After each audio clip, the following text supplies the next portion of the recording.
What if I told you that American prosperity was built on towns designed to fail? That railroad companies and mining corporations mapped out Western settlements, knowing they'd be ghost towns within 30 years? That workers signed contracts binding them to company stores where prices were fixed and debt was guaranteed? That when congressional hearings in 1923 exposed systematic exploitation in company towns across 7 states, the testimony was filed away and the pattern continued for another 50 years. Thousands of families staked everything on a dream that corporate ledgers had already marked for abandonment. If you're new here, subscribe. We're diving into the machinery that built and destroyed the American frontier. Get comfortable, pour something warm, settle in for the night. The promotional materials were beautiful.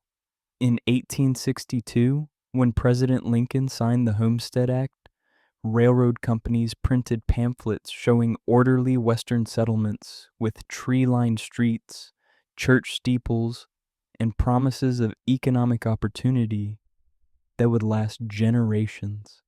The Northern Pacific Railway distributed lithographs across eastern cities depicting mining towns in Montana and Dakota Territory, with solid brick buildings, thriving main streets, and captions guaranteeing permanent prosperity.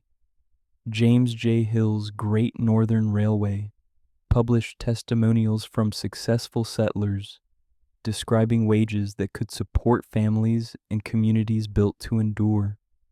The Bureau of Land Management processed thousands of claims weekly, each one filed by someone who believed the promise. The paperwork looked legitimate, and the federal stamps made it feel official.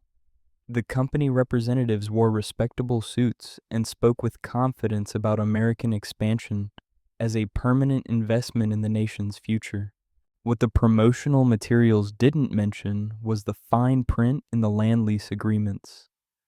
The federal government had granted railroad companies alternating sections of land along their routes, a checkerboard pattern stretching across Western territories.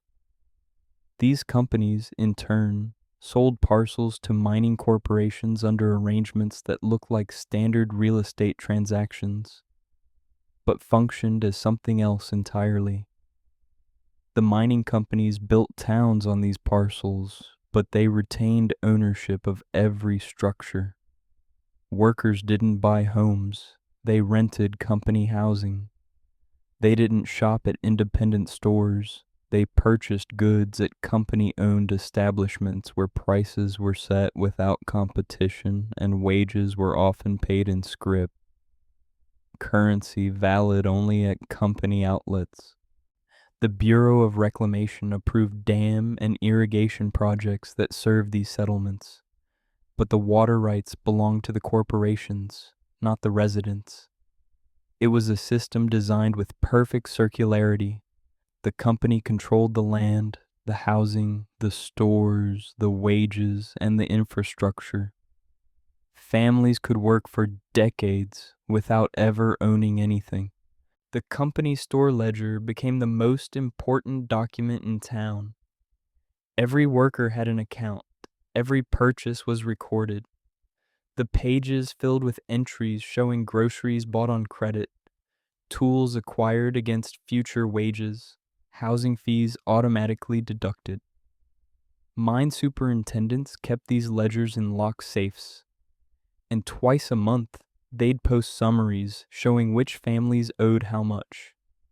It was presented as a convenience, a way for workers to access goods before payday.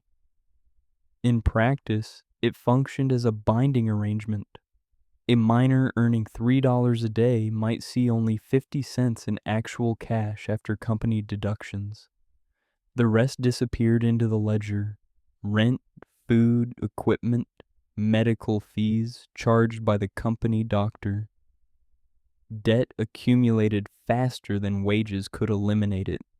In families who arrived in mining towns with savings often found themselves trapped within months, unable to afford the cost of leaving because their debts exceeded their assets. The ledger transformed from a simple accounting tool into evidence of a system where prosperity was always 1 month away, perpetually deferred by carefully calibrated company policies.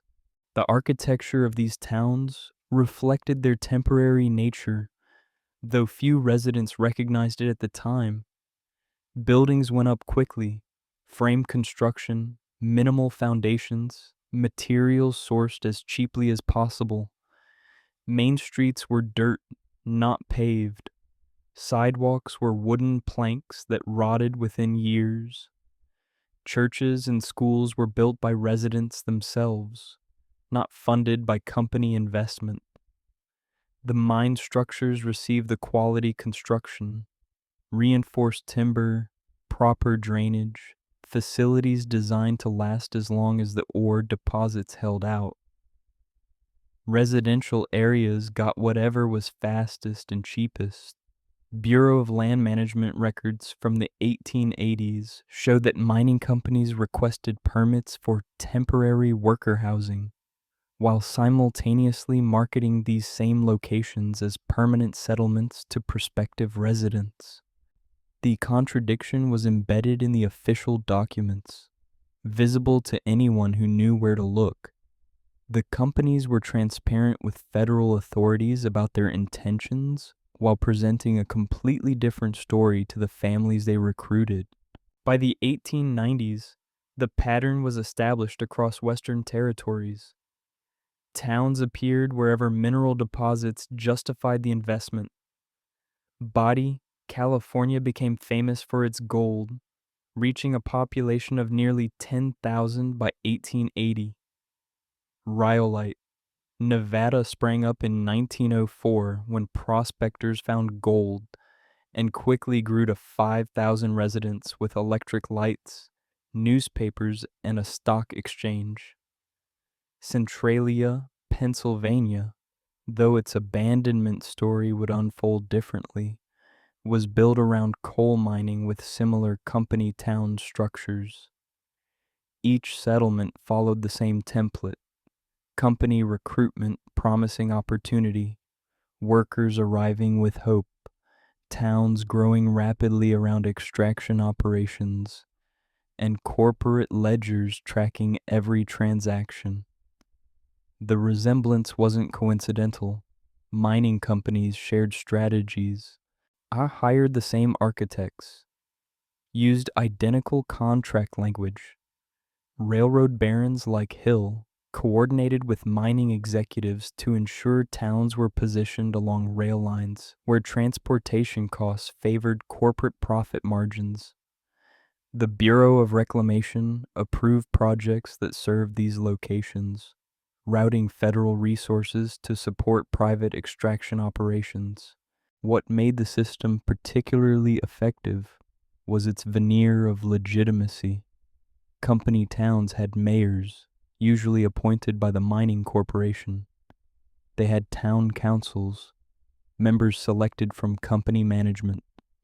They had sheriffs on the company payroll. Elections, when they occurred, involved only company employees voting on questions the company had framed. Bureau officials visited occasionally, conducting inspections that company managers prepared for weeks in advance, ensuring everything appeared orderly and functional. Visiting federal representatives saw clean main streets, well-stocked company stores, and workers who knew better than to complain to outsiders. The official reports filed back in Washington described thriving communities and successful settlement of Western territories. The Homestead Act was working exactly as intended, if at least according to the documentation that reached Congress.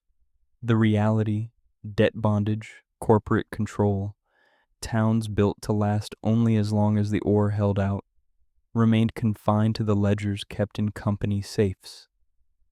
The families living in these towns wanted to believe in permanence. They painted their rented houses, They planted gardens in yards they didn't own. They established churches and schools and social organizations. They held 4th of July celebrations and Christmas pageants. They named streets after presidents and local landmarks. They buried their dead in town cemeteries, marking plots with stones that suggested generational continuity. Every action was an investment in the illusion that these settlements would endure. And maybe some residents suspected the truth that the buildings were too cheap, the corporate control too complete, the geological reports too carefully guarded. But acknowledging that truth meant confronting the possibility that everything they'd invested was temporary, that the American dream they'd been sold came with an expiration date written in the fine print of contracts they'd signed without fully understanding. The promotional materials kept arriving in eastern cities even as the first towns began showing signs of decline. Railroad companies needed workers for new mining operations farther west, new settlements to build and populate. The cycle continued. Promises made, families recruited, towns established, ledgers filled with debt. By 1900, the pattern had been repeated hundreds of times across a dozen states and territories. The Bureau of Land Management had processed thousands of claims. Railroad companies had sold or leased millions of acres. Mining corporations had extracted fortunes in gold, silver, copper, and coal. And in offices in San Francisco, Chicago, and New York, its company executives kept careful records showing projected depletion dates for every significant ore deposit, information they shared with investors and board members, but never with the workers whose lives depended on those calculations. It's the kind of system that sounds too calculated to be real, too cynical to have been official policy. But the documents exist. The ledgers survive in archives. The contracts are preserved in historical societies. The congressional testimony would eventually surface. In every word of the promotional materials promising permanent prosperity can be cross-referenced with the internal corporate communications, acknowledging these towns were temporary extraction operations. The gap between public promise and private planning wasn't hidden. It was simply maintained through separate documentation channels, one set of records for the workers and another for the investors. Both versions were written down. Both were filed officially. The contradiction was the business model. By the turn of the century, the first generation of company towns was already aging. Buildings showed wear, streets remained unpaved. Infrastructure that was supposed to be temporary had become permanent by default, never upgraded because companies saw no reason to invest in settlements they knew were approaching obsolescence. Workers who'd arrived in their 20s were now in their 40s, still working the same mines, still carrying debt in the same ledgers. Their children had been born in these towns, attended the makeshift schools, knew no other home. The promises of opportunity had evolved into simple endurance, staying afloat, managing debt, hoping for better conditions that never quite materialized. And in company offices, executives were already planning the next phase, the gradual withdrawal, the quiet abandonment, on the moment when extraction costs would exceed mineral values and these towns would serve no further corporate purpose. But someone was already counting the years until abandonment. Someone had always been counting. The contracts were precise. When a worker signed on with Anaconda Copper in Butte, Montana, or Phelps Dodge in Bisbee, Arizona, the agreement specified wages, housing assignments, and purchase privileges at company stores.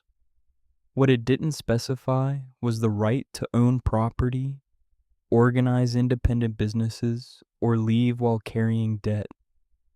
The language was carefully constructed by corporate lawyers who understood exactly what they were creating. A worker could resign any time, technically.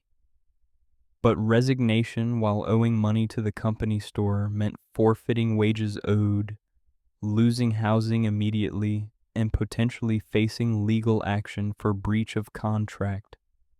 The system functioned as a trap with an open door. Workers were free to walk out whenever they chose, as long as they left everything behind and accepted financial ruin. Most stayed. The contracts didn't call it bondage, they called it employment. Congressional testimony in the 1920s would reveal the mathematical precision of this arrangement. A Department of Interior investigation examined company town economics in 7 western states, documenting how corporations set wages just high enough to attract workers, but kept store prices calibrated to ensure debt accumulation. In Bodie, California, miners earned approximately $3 per day in the 1890s, a wage that sounded reasonable compared to Eastern factory work. But housing cost 75 cents per day. Meals from the company boarding house added another $1, and basic supplies from the company store carried markups ranging from 30 to 50% above prices in independent towns 50 miles away. A worker eating 3 meals daily and buying minimal supplies would spend roughly $2.25 per day on essentials, leaving 75 cents. If he had a family, the math collapsed entirely. Wives and children couldn't work in the mines, and the company employed few women in any capacity. A family of 4 needed at least $4 daily to cover basics. The shortfall went into the ledger as debt.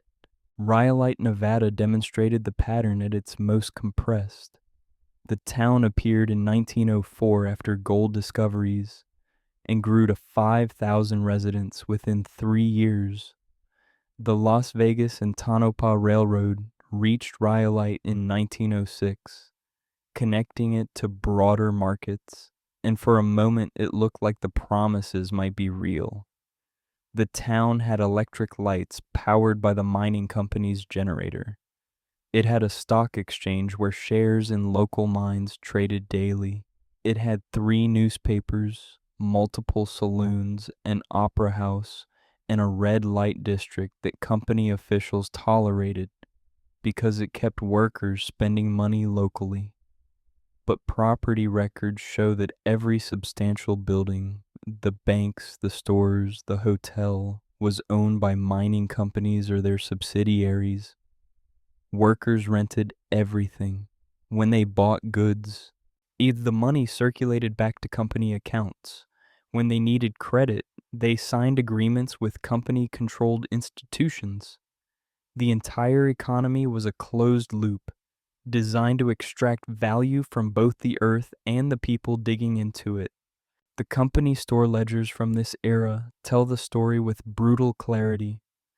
Pages preserved in historical archives show individual worker accounts spanning years, sometimes decades. A miner named Thomas Sullivan worked in Rhyolite from 1905 to 1910, according to his ledger entries. His wages remained steady at $3 per day throughout this period. His expenses climbed gradually as the company raised prices, subtle increases, never enough to trigger complaints, but cumulatively devastating. In 1905, a pound of flour cost 15 cents at the company store. By 1908, it was 22 cents. Coffee went from 30 cents per pound to 45 cents.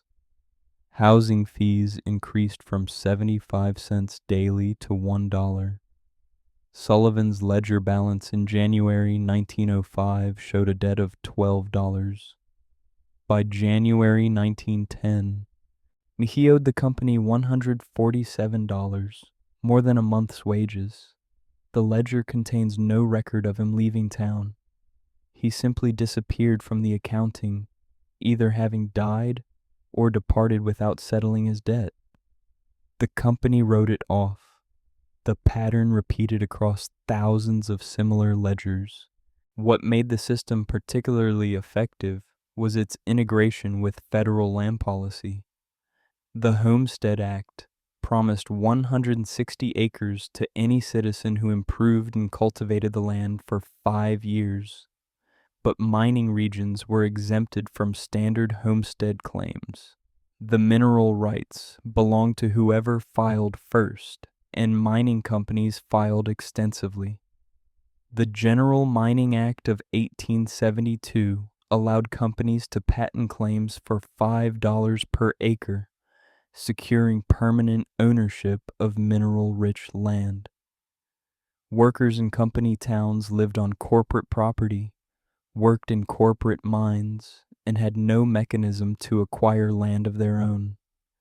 The federal government had created a legal framework that turned Western settlement into corporate extraction, without building any pathway for workers to transition from employees to independent property owners. Bureau of Reclamation officials approved water projects that served company towns, but the water rights went to the corporations. Workers used the water, paid fees for access, and owned nothing. The town mayors understood exactly what was happening. In Centralia, Pennsylvania, the mayor in 1910 was John Mitchell, a mining company superintendent who held both positions simultaneously. In Bodie, the mayor was appointed by the mining company's board of directors and served at their pleasure. These weren't secret arrangements. Local newspapers reported on town governance as if it were entirely normal for corporate executives to hold political office while managing the same workers they governed. When disputes arose, disagreements over store prices, housing conditions, wage calculations, the mayor's office handled complaints, except the mayor worked for the company. It's like if your landlord was also the judge in housing court, and your employer was the police chief. The conflict of interest wasn't hidden, it was the structure. By the 1910s, the first towns were beginning to show signs of approaching depletion. Geological surveys commissioned by mining companies, confidential reports shared with investors but not workers, indicated that major ore deposits in places like Bodie and Rhyolite were diminishing. The companies knew with reasonable accuracy how many more years of profitable extraction remained. They didn't announce this information. They didn't reduce recruitment. They didn't help workers plan for the inevitable economic collapse. They kept the mines running, kept the ledgers filling with debt entries, kept processing wages and deducting fees, and waited for the moment when extraction costs would exceed returns. Then they'd close operations, liquidate assets, and move to the next deposit. The workers would figure out what came next on their own. The Department of Interior conducted a limited investigation in 1915, examining labor conditions in western mining towns after reports of unrest and occasional strikes. The investigation's findings were documented in a report titled Industrial Relations in Mining Communities, published in 1916. It noted that workers in isolated mining settlements often find themselves in arrangements where corporate control extends to housing, commerce, and local governance, creating conditions that limit economic mobility. The report recommended consideration of regulatory frameworks to ensure fair pricing and property ownership opportunities in company-dominated settlements. The recommendations were filed with Congress. No legislation followed. No regulatory frameworks were established. The report gathered dust in Washington, while the pattern continued unabated in a dozen states. The ledgers kept their secrets well. Most families never saw the full accounting, never understood how the system was structured to prevent escape. They saw daily transactions, bread purchased, rent deducted, medical fees charged. They didn't see the aggregate patterns, the way prices were calibrated, the mathematical impossibility of clearing debt while expenses tracked wages so precisely. Company accountants understood. Federal investigators who looked closely understood. The workers suspected, but couldn't prove it. Couldn't organize effectively when the mayor worked for the company and the sheriff enforced corporate policy. The system maintained itself through isolation, information control, and the simple fact that debt is hard to dispute when the creditor controls every aspect of the accounting. By 1920, the largest company towns were reaching their peak populations, the moment just before the decline would begin. Butte, Montana had over 60,000 residents. Bisbee, Arizona approached 20,000. These weren't small settlements anymore. They were substantial communities with hospitals, schools, theaters, and complex social structures. But they remained company towns. Anaconda Copper owned most of Butte. Phelps Dodge controlled Bisbee. The property records were clear. The ownership structure never changed, even as populations grew and towns took on the appearance of permanent cities. Beneath the surface, beneath the brick buildings and electric streetcars and civic organizations, the fundamental relationship remained. Corporations owned everything, workers rented their lives, and ledgers tracked the extraction of value from both the earth and the people living on it. The records show these towns were never meant to last. The geological surveys predicted depletion. The construction quality reflected temporary intentions. The corporate strategy documents, preserved in business archives, accessible now to researchers, discussed these settlements as resource extraction operations with residential support infrastructure, not as permanent communities. The company store ledgers were designed with built-in obsolescence, tracking debts that would never be fully reconciled because the towns would be abandoned before workers could achieve economic independence. It wasn't a conspiracy. It was a business model, documented officially, filed with appropriate authorities, operating exactly as designed. The federal government provided the land. The corporations built the towns. The workers supplied the labor. And everyone involved, except the workers, understood that this arrangement was temporary, profitable, and perfectly legal. The political architecture supporting company towns was built in Washington, D.C., but its effects were felt in every Western settlement where corporations controlled the land, and workers lived at corporate discretion. The relationship between federal policy and corporate extraction wasn't accidental. It was carefully constructed through legislation that framed Western expansion as public benefit while structuring the terms to ensure private profit.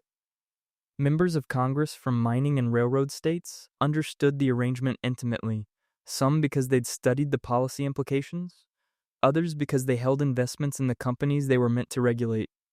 The hearings, when they occurred, followed predictable patterns, questions about worker welfare, reassurances from corporate representatives, and conclusions that the system was functioning as intended. Occasionally, a reform-minded senator would push for investigation. The investigations would produce reports. The reports would be filed. The pattern would continue. Senator William Andrews Clark of Montana embodied the integration of corporate power and political authority. Clark made his fortune in copper mining, built substantial holdings in Butte's Anaconda operations, and secured his Senate seat in 1899 after a campaign marked by accusations of bribery and vote buying. A Senate investigation examined the allegations, found evidence suggesting irregular payments to state legislators, and recommended that Clark not be seated. He resigned briefly, then won re-election in 1901 and served until 1907. During his Senate tenure, Clark voted consistently against regulatory proposals that would have limited corporate control in mining regions. He opposed legislation requiring companies to provide independent housing options for workers. He argued against federal oversight of company store pricing. He described Western mining towns as models of American enterprise, citing their rapid growth and economic productivity. He never mentioned that he owned substantial portions of the towns he praised, never disclosed that his Senate office coordinated with his business interests in ways that would later be recognized as clear conflicts of interest. At the time, it was considered normal wealthy men entered politics to protect their wealth. The surprise would have been if they'd acted otherwise. The legislative framework supporting this arrangement was established in the decades following the Civil War. The Homestead Act of 1862 opened Western territories to settlement, promising land to citizens willing to cultivate it. The Pacific Railway Acts of 1862 and 1864 granted railroad companies massive land allocations, over 170 million acres in total, to incentivize transcontinental construction. The General Mining Act of 1872 allowed individuals and companies to stake claims on public land and patent them for minimal fees, effectively transferring mineral-rich federal territory to private ownership. Each piece of legislation sounded reasonable in isolation, settlement, infrastructure, resource development. Combined, they created a system where corporations could acquire vast holdings, establish towns on their property, and operate with minimal federal oversight. The laws were written this way deliberately, crafted by congressional committees that included representatives with direct financial stakes in railroad and mining operations. Land lease agreements between the federal government and railroad companies often included clauses specifying that the companies would promote settlement along their routes, language that framed corporate expansion as civic duty. The companies fulfilled these obligations by recruiting workers for mining towns, distributing promotional materials in eastern cities, and facilitating migration to western territories. The federal government achieved its goal of settling the West. The corporations achieved their goal of securing cheap labor for extraction operations. The workers thought they were participating in American expansion and didn't realize they were entering a system where property ownership would remain permanently out of reach. The Bureau of Land Management processed the claims, approved the transfers, and maintained careful records showing that everything was proceeding according to law. Which it was. The law had been written to produce exactly this outcome. Congressional debates over mining regulations occurred periodically between 1900 and 1920, usually triggered by reports of dangerous working conditions or labor unrest. In 1910, after a series of mine disasters killed hundreds of workers, the House Committee on Mines and Mining held hearings examining safety standards and corporate responsibility. The committee heard testimony from mining engineers, company executives, and a limited number of workers. The engineers testified that modern mining operations were substantially safer than historical practices, citing improved ventilation systems and equipment. Executives argued that additional regulations would make American mining uncompetitive internationally.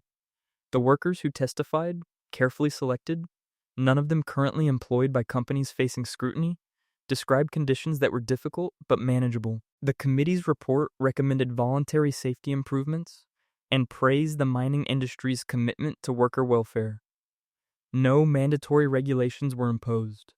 The discussion of company-town economics, housing arrangements, and wage structures never made it into the hearing's scope. Interior Department memos from this era reveal awareness of the contradictions between public policy and private outcomes. A 1912 memo from Bureau of Reclamation official Morris Bien to Secretary of the Interior Walter Fisher discussed water rights in Nevada mining regions. Bien noted that federal irrigation projects were primarily serving corporate interests while settlers bear costs without gaining permanent water access. He recommended restructuring agreements to ensure workers could eventually own property and water rights. Fisher's reply, preserved in departmental archives, acknowledged the concern, but noted that existing legal frameworks and political realities made such reforms impractical. The memo exchange continued for several months, with Bien pressing for policy changes and Fisher explaining why they wouldn't happen. Eventually, the correspondence stopped. The water projects continued under existing arrangements. The pattern repeated across multiple departments. Officials identified problems, recommended solutions, and encountered political resistance that made reform impossible. The political resistance had specific sources.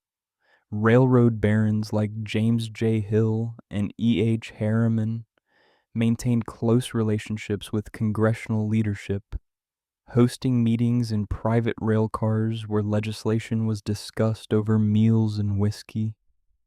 Mining executives contributed to campaign funds for representatives from Western states, donations that were legal, documented, and substantial enough to influence priorities.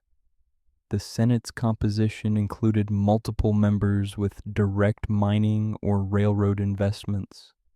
When regulatory proposals emerged, requirements for independent company stores, limits on corporate housing ownership, wage protections, they encountered coordinated opposition from industries that had the resources to lobby effectively and the political connections to block legislation before it reached floor votes.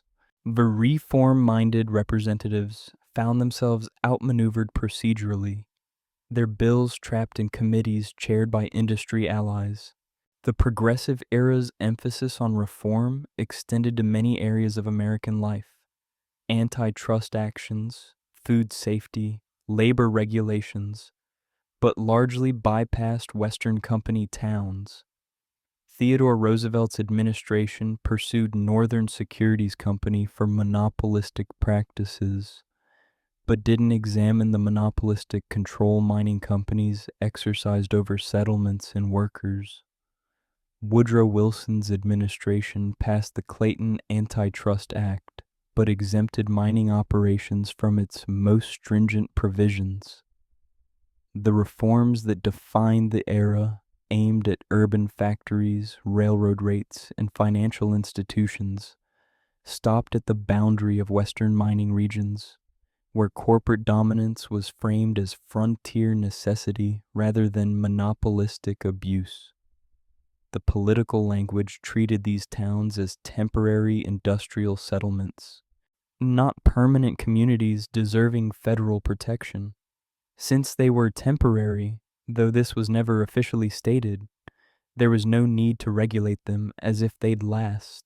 By 1920, the ledger that had started as a company store accounting tool had evolved into a political symbol, though few recognized it as such. The ledgers appeared in congressional testimony when workers described their economic circumstances. They appeared in Interior Department reports examining Western settlements. They appeared in corporate financial filings, showing assets and outstanding credit. But they never appeared in the main legislative debates, never became the focus of reform efforts, never sparked the kind of federal intervention that characterized progressive-era policy in other domains. The ledgers were treated as private business records, not evidence of a systemic arrangement that trapped workers in debt while extracting wealth from public lands granted under federal homesteading programs. They were filed in government offices, stored in company safes, and largely ignored by the political class that had constructed the legal framework, making them possible. When Senator Robert La Follette of Wisconsin proposed comprehensive mining regulation in 1917, including provisions that would have required companies to offer property ownership options to long-term workers, the bill was referred to the Committee on Mines and Mining, chaired by Montana Senator Thomas Walsh. Walsh had complicated relationships with Montana's mining interests. He wasn't directly invested, but represented a state economically dependent on copper extraction. The committee held brief hearings, mostly featuring industry testimony, and issued a report concluding that La Follette's proposals would impose undue burdens on an industry vital to national resource security. The bill died in committee. La Follette tried again in 1919 with similar language. The result was identical.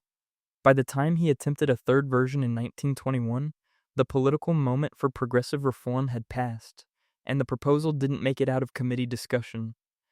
The political architecture wasn't hidden.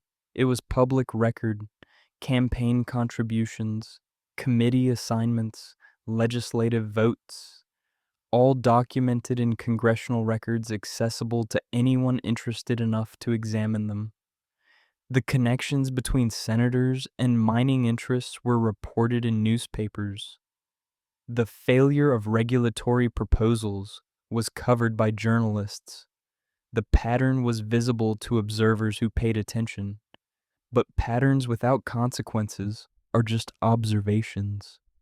The miners in company towns could see that reform wasn't coming, but seeing didn't change the fact that they still owed rent, still needed to eat, still had debts recorded in ledgers that would never be forgiven or forgotten. The political process continued. The legislation that might have changed their circumstances continued to fail, and the towns continued operating under arrangements that everyone agreed were problematic, but that no one with power to change them was willing to seriously disrupt. By the time anyone noticed, the money was already gone. The ore was beginning to deplete. The companies were calculating exit timelines, and the political framework that might have protected workers or prepared communities for transition had never been built, despite years of proposals, investigations, and reports recommending exactly that. The ledger that had started in a company store had made its way to government filing cabinets, where it would gather dust alongside all the other documentation of problems identified but never solved. By the early 1920s, the geological reality that mining executives had known for years was becoming impossible to hide. Ore quality was declining in Bodie, California, where the richest veins had been exhausted by 1912, and miners were now working deeper shafts for diminishing returns.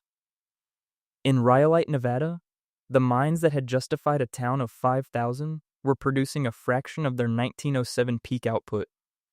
Across Montana, Colorado, and Arizona, company geologists filed confidential reports showing depletion curves that executives shared with investors during private briefings, but never mentioned to workers or town residents. These weren't sudden discoveries. The geological surveys had predicted these timelines with reasonable accuracy as early as 1905. Mining companies operated with 15 to 20-year projections, showing exactly when extraction costs would exceed mineral values. They'd known from the beginning, or near enough, when each town would stop being profitable. What they hadn't done was tell anyone who didn't own stock. The mechanics of depletion followed predictable patterns. High-grade ore, the concentrated deposits that made initial extraction wildly profitable, depleted first. Companies moved to lower-grade material, which required processing more rock to extract the same amount of metal. Costs increased. More labor, more equipment, more time per ton of usable output. Simultaneously, the easiest to reach deposits were exhausted, forcing miners to dig deeper or extend tunnels farther from main shafts. Deeper mining meant higher risks, more complex ventilation requirements, and increased operational expenses. The profit margins that had justified building entire towns narrowed steadily. Company accountants tracked these trends in quarterly reports. By the early 1920s, towns like Bodie were operating near break-even, sustained only by the fact that abandoning the investment entirely would mean writing off infrastructure and equipment. The companies kept mining, kept employing workers, kept running the towns, not because they expected long-term viability, but because they hadn't yet extracted every possible dollar from their initial investment. Mine superintendents understood the situation intimately because they received the geological reports and watched productivity decline month by month.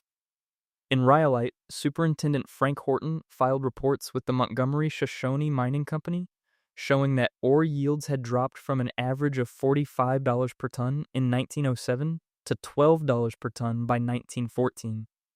The company's operational costs, labor, equipment, transportation, averaged around $11 per ton. The profit margin had collapsed to nearly nothing. Horton's reports, preserved in Nevada State Mining Archives, included recommendations for operational changes that might extend profitability, but his final assessment was clear. Current reserves at present extraction rates provide approximately 4 to 6 years of marginally profitable operation before closure becomes necessary. He wrote that in 1914. The company continued operations through 1916, then began systematic shutdown. Horton's predictions had been accurate within months. Workers noticed the changes but lacked context to understand their meaning. Shifts were shortened in some mines, not because conditions had improved, but because there wasn't enough productive work to justify full-day operations. Hiring stopped, No new workers arrived to replace those who died or moved on. Equipment maintenance became sporadic as companies decided that investing in repairs for machinery that would be abandoned within years made no financial sense. The company stores began running lower inventories, carrying just enough stock to meet immediate needs without tying up capital in goods that might be difficult to liquidate later. These were subtle shifts, each individually explicable as routine adjustments, but collectively they signaled that companies were preparing for withdrawal.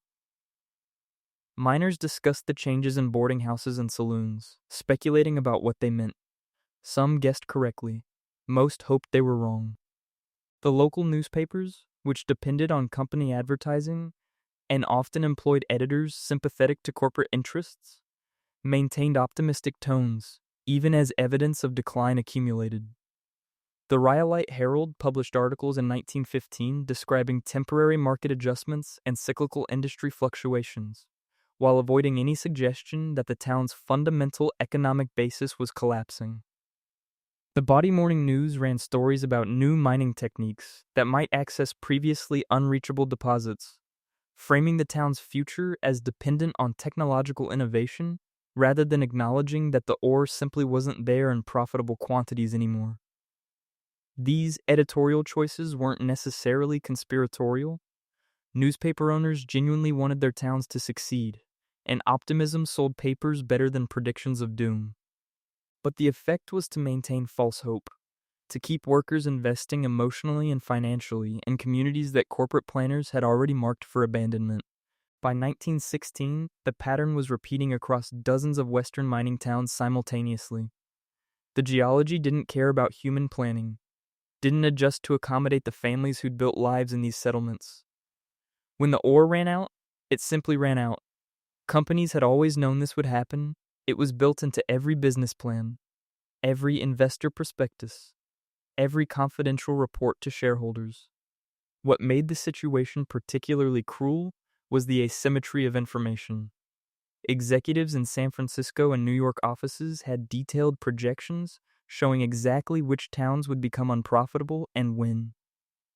Workers in those towns had optimistic newspaper articles and the slowly growing sense that something was wrong, but no concrete information about timelines or corporate intentions. The knowledge gap was maintained deliberately.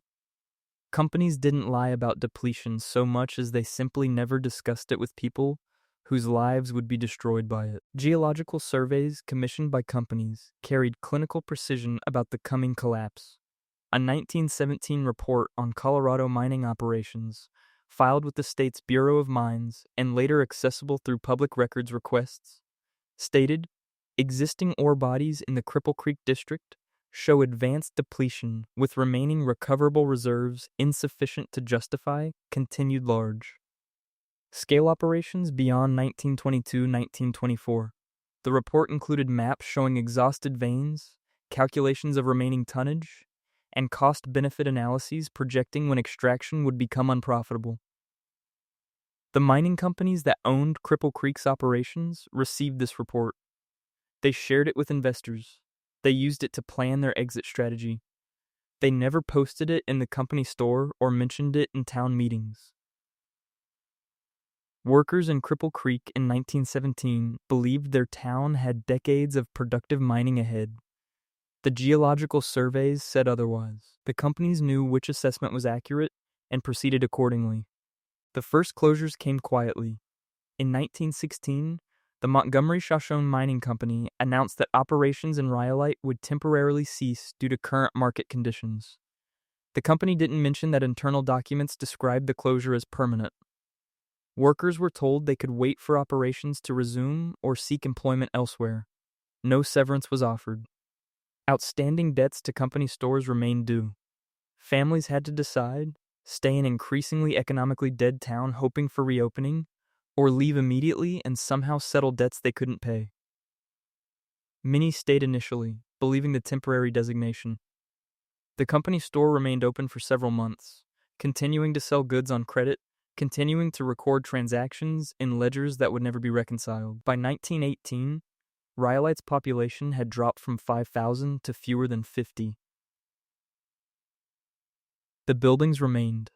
solid structures that had been built to last at least as long as the mines. But the people were gone, scattered to other mining towns where the same pattern would eventually repeat. While families stayed in dying towns, corporate offices were already relocating capital and planning teams to new extraction sites. Anaconda Copper shifted focus from declining Montana operations to recently discovered deposits in Mexico and Chile. Phelps Dodge expanded operations in New Mexico while beginning shutdown procedures in Arizona locations where ore quality had declined. The companies moved efficiently, redirecting investment toward profitable opportunities and abandoning settlements that no longer served corporate purposes. The transition was methodical, supported by the same geological expertise that had built the towns in the first place. Geologists who'd surveyed depletion in Bodie were now surveying promising sites in Nevada's new mining districts. Engineers who designed operations in exhausted towns were designing operations in fresh locations. The expertise and capital were fluid, mobile, capable of shifting to wherever profit could be extracted. The workers and families were not. They'd invested in specific places, built lives that couldn't be easily packed and moved. The asymmetry wasn't accidental. Company financial records from the 1916-1920 period show how systematically the closures were managed. Balance sheets listed asset liquidation and settlement closure costs as line items in quarterly reports to shareholders. Buildings were sold when buyers could be found, or simply abandoned when they couldn't. Mining equipment was disassembled and shipped to active operations elsewhere. Company stores liquidated inventory at discounts, recovering whatever capital remained in stock. Housing that had been rented to workers was emptied and left vacant. The companies saw no reason to maintain buildings in towns they were abandoning. The accounting was ruthlessly efficient, treating towns as depreciating assets to be liquidated once they stopped generating returns. The financial logic was unassailable from a corporate perspective. From the workers' perspective, it was the destruction of communities, the invalidation of years of labor, and the confirmation that their lives had been regarded as temporary inputs in an extraction process. The ledgers that had tracked debt for decades became final accounting documents. In towns where companies maintained operations long enough to process closure paperwork properly, final ledger balances were calculated and workers were informed of outstanding debts. Some companies forgave debts as a gesture of goodwill or public relations. Others pursued collection through legal channels, filing claims against workers who'd already lost their homes and employment. The variation depended on corporate policy and the individual company's appetite for public criticism. But in many cases, the ledgers were simply abandoned, along with the towns, left in company store safes or filing cabinets, final entries showing debts that would never be paid and credits that would never be claimed. Years of transactions, thousands of individual financial lives documented in neat columns, all rendered meaningless by the simple fact that the economic system they recorded no longer existed. By 1920, the first wave of ghost towns was well established across the West. Bodie declined from 10,000 residents in 1880 to a few hundred by 1920. Rhyolite went from 5,000 to nearly zero in less than 15 years. Smaller settlements disappeared entirely, leaving only foundations and the occasional standing structure. The pattern would continue through the 1920s and 1930s as more towns exhausted their ore deposits and companies repeated the same systematic withdrawal. The geological surveys that had predicted these outcomes with such accuracy had been right. The promotional materials that had promised permanent prosperity had been wrong. Or more accurately, had been marketing rather than truth. The workers who'd believed those promises and built their lives accordingly were learning the hard way that corporate planning operated on different timelines and priorities than human planning. The companies had always known these towns were temporary. They'd built them that way deliberately, constructed them to last just long enough to extract every profitable ounce of ore, and not a day longer. The exodus from dying mining towns followed no official plan because no official plan existed. The federal government that had incentivized Western settlement through the Homestead Act and supported it through land grants and infrastructure projects offered no corresponding policy for what happened when the economic basis for that settlement collapsed.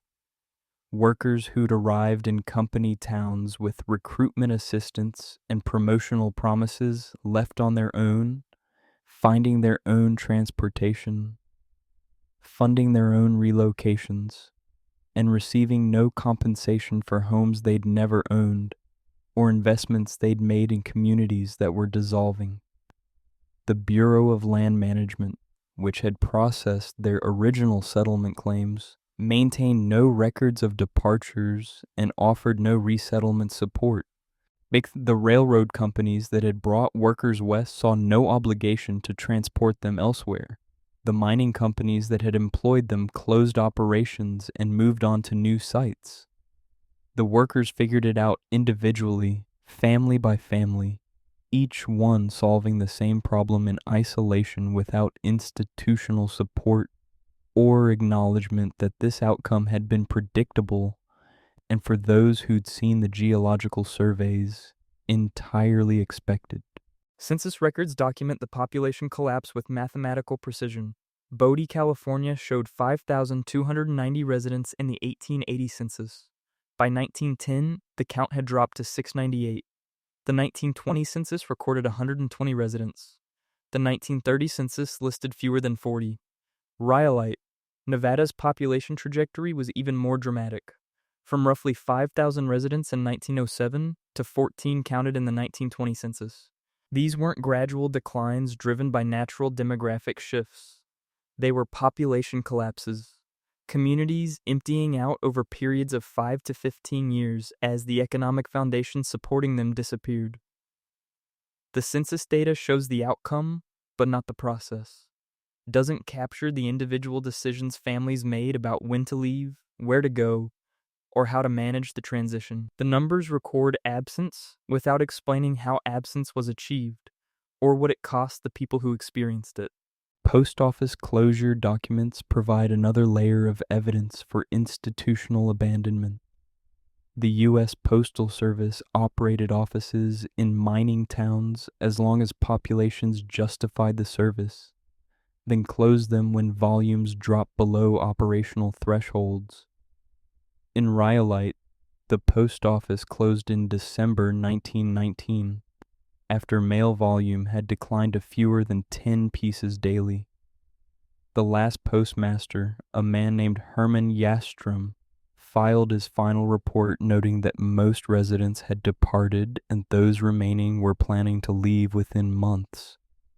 His report, preserved in National Archives postal records, included the detail that he'd been unable to deliver multiple pieces of mail because the intended recipients had already left town without forwarding addresses. The post office closure was both a response to population decline and a signal that accelerated further departures. Without mail service, remaining residents lost another connection to the broader economy and society. Jastrom left Rhyolite in early 1920. The building that had housed the post office was abandoned, along with most other structures in town. School closure records tell similar stories of systematic institutional withdrawal. Mining towns had built schools, usually simple frame buildings with 1 or 2 rooms, staffed by teachers recruited from other regions or trained locally. As populations declined, student enrollment dropped.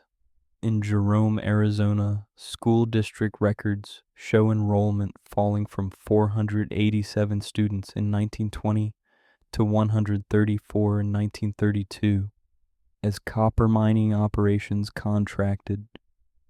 The school board, facing declining tax revenue from departing families and reduced mining company contributions, closed the smaller elementary school and consolidated remaining students into a single building. Teachers were let go without severance. School supplies that had been purchased for larger classes sat unused. By the mid-1930s, Jerome's school system had collapsed to the point where remaining families had to send their children to schools in other towns or teach them at home.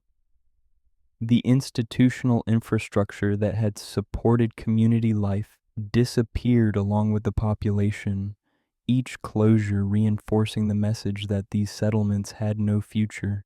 The families who stayed longest in dying towns were often those least able to leave. Elderly residents who'd spent decades in mining work lacked the resources to relocate and start over elsewhere. Families with members who were sick or disabled found travel costs prohibitive. Workers who owed substantial debts to company stores faced potential legal action if they left without settling accounts, even though the companies were closing operations and leaving themselves. In some cases, mining companies forgave debts as part of closure procedures, recognizing that pursuing collection was impractical and generated bad publicity.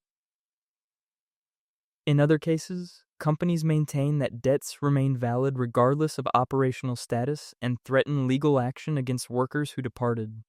The inconsistency created confusion and trapped some families in towns that were actively dying, watching neighbors leave while they remained unable to follow. The law said they could leave any time, it never said where they'd go. There was no federal employment service to help displaced mining workers find new jobs.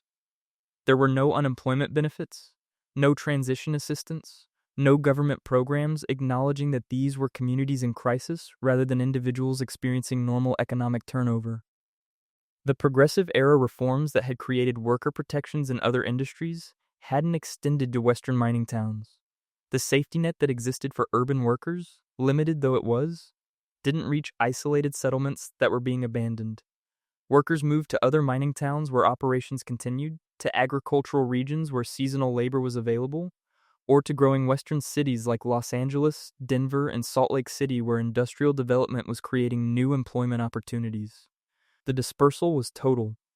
Communities that had existed for decades dissolved completely, their residents scattered across the West with no remaining connection to each other or the places where they'd lived. The company stores that had dominated these towns' economies closed efficiently once companies decided to exit.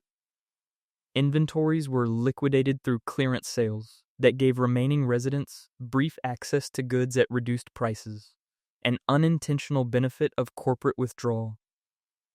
Buildings were locked and abandoned, their contents sometimes left inside to deteriorate. In Bodie, the company store building stood empty after 1920, shelves still holding some inventory, ledgers still sitting in the office safe.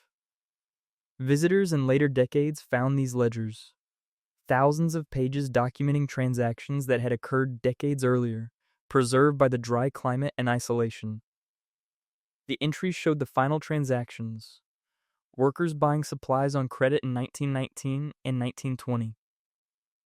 Debts recorded with the same precision that had marked earlier decades, but these final entries would never be balanced because the economic system they documented had been abandoned mid-operation. By the 1930s, the combination of depletion-driven closures and Depression-era economic collapse accelerated the abandonment process. Mining companies facing reduced mineral prices and exhausted ore deposits had no incentive to maintain operations in marginal locations.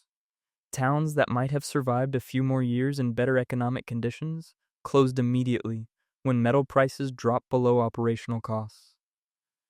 The result was a second wave of ghost towns appearing across the West, adding to those that had been abandoned in the 1910s and 1920s. The pattern was the same. Companies closed operations, workers departed, institutions collapsed, buildings were left empty. The only difference was scale. The Depression ensured that more towns failed faster and that workers had even fewer options for where to relocate because employment was scarce everywhere. Federal government response to the crisis remained minimal. The Department of Interior, which had oversight of public lands and mining operations, produced reports documenting the closures but proposed no intervention programs. The Labor Department tracked unemployment in affected regions but offered no specific assistance for displaced mining workers.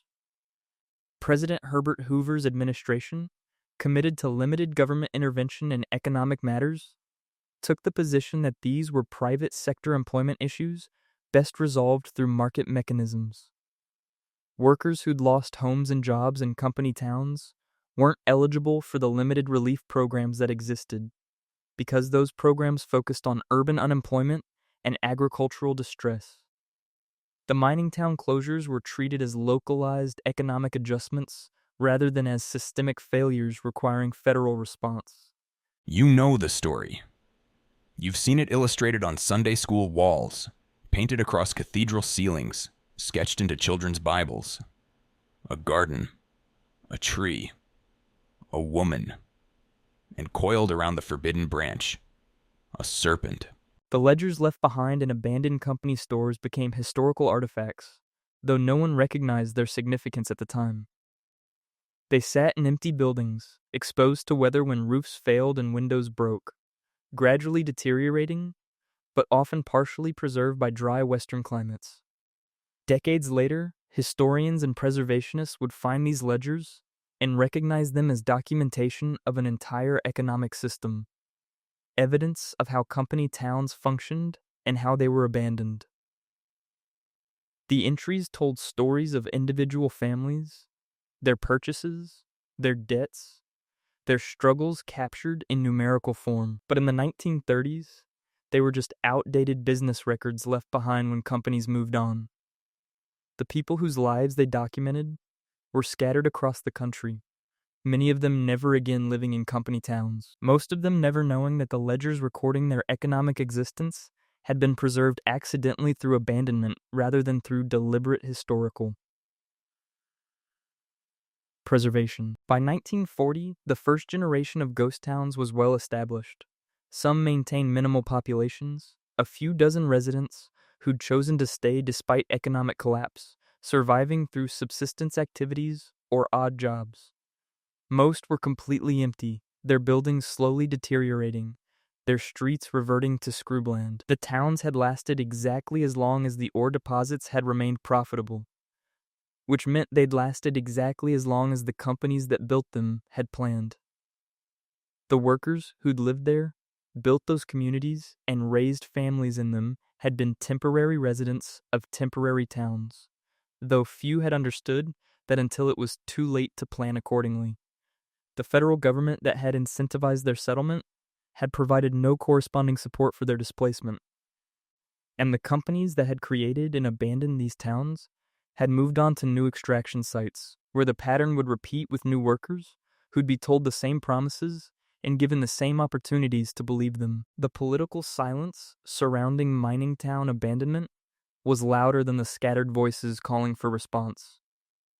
Between 1920 and 1950, as dozens of Western settlements collapsed and thousands of families were displaced, Congress held no major hearings specifically examining the pattern. The Senate Committee on Mines and Mining, which might have taken the lead on investigating systematic town failures, focused instead on mineral prices, tariffs, and international competition. State governments in affected regions acknowledged the closures in annual reports, but proposed no policies to mitigate impacts or prevent future occurrences. Governors from Montana, Nevada, Arizona, and Colorado mentioned declining mining towns in speeches, but framed the situation as unfortunate economic transition rather than as a policy failure requiring governmental intervention. The institutional response was characterized by acknowledgement without action, awareness without accountability, and a consistent political judgment that these were private sector employment matters outside appropriate governmental concern. Congressional hearing transcripts from the 1920s and 1930s document this pattern of selective attention. The House Committee on Mines and Mining held hearings in 1922 examining conditions in the metal mining industry, hearing testimony from company executives, industry trade associations, and limited worker representatives. The testimony focused on production costs, foreign competition, and tax policy.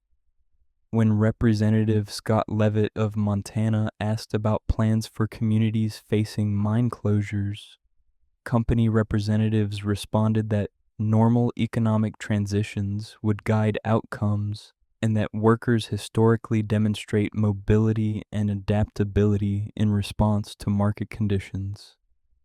The phrasing suggested that worker displacement was natural and inevitable, not a situation requiring corporate or governmental responsibility. And the committee report, published later that year, made no recommendations regarding community support, worker relocation assistance, or policy frameworks to address systemic mining town abandonment. State government correspondence from the era shows awareness of the problem, coupled with institutional reluctance to intervene. In 1925, Nevada Governor James Scrugum wrote to the state's Bureau of Mines, requesting information on the number and circumstances of mining settlements facing operational closure. The Bureau responded with data showing that approximately 20 Nevada towns had experienced significant population decline since 1910, with projections suggesting 10 more would face similar circumstances within 5 years.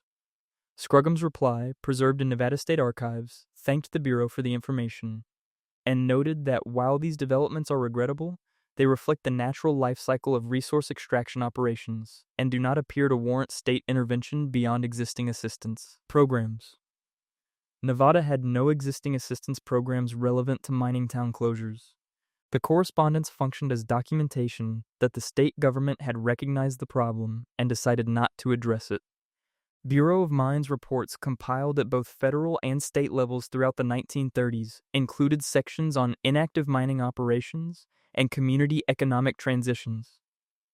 These reports provided detailed statistics, number of closed mines, tonnage of remaining ore deposits, projected timelines for additional closures, and population data, showing demographic collapse in affected settlements. The 1934 Federal Bureau of Mines annual report dedicated 8 pages to analyzing the economic impact of mine closures in western states, noting that approximately 15,000 mining workers and their families have been displaced since 1929 due to operational cessation in metal mining operations. The report described this as a significant labor market adjustment, but proposed no policy responses.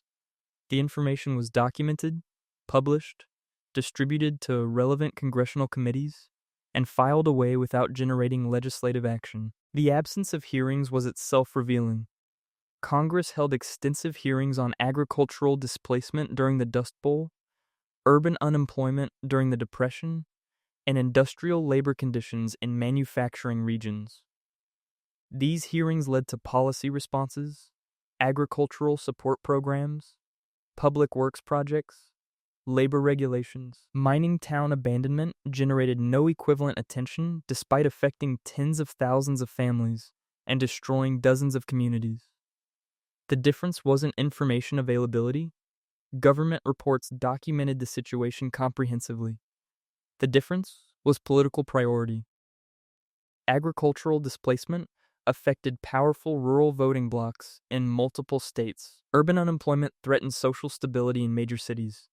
Mining town closures affected isolated communities in western states with small congressional delegations and limited political influence. The workers were scattered after displacement, no longer concentrated in locations where they could organize politically. The companies involved were influential contributors to western state politics. The political calculus discouraged intervention. Senators from affected states occasionally raised concerns in floor speeches, but rarely pushed for substantive policy responses. Montana Senator Burton K. Wheeler, whose state had experienced significant mining town decline, gave a speech in 1933 noting that Montana has lost thousands of residents and seen once thriving communities reduced to empty buildings as mining operations have ceased. He called it a tragedy of industrial change and suggested that consideration might be given to federal programs assisting affected communities. He didn't introduce legislation. He didn't request hearings. The speech was recorded in the congressional record and had no apparent follow-up. It functioned as acknowledgement that he'd recognized the problem, sufficient for political purposes, but insufficient to generate policy change. The political silence extended to governors who might have used state resources to address the crisis. Arizona Governor George W. P. Hunt, who served multiple terms between 1911 and 1933, witnessed mining town decline throughout his tenure. His gubernatorial papers, housed in Arizona State Archives, include correspondence with mayors from Jerome, Bisbee, and other mining communities, reporting economic distress and requesting state assistance.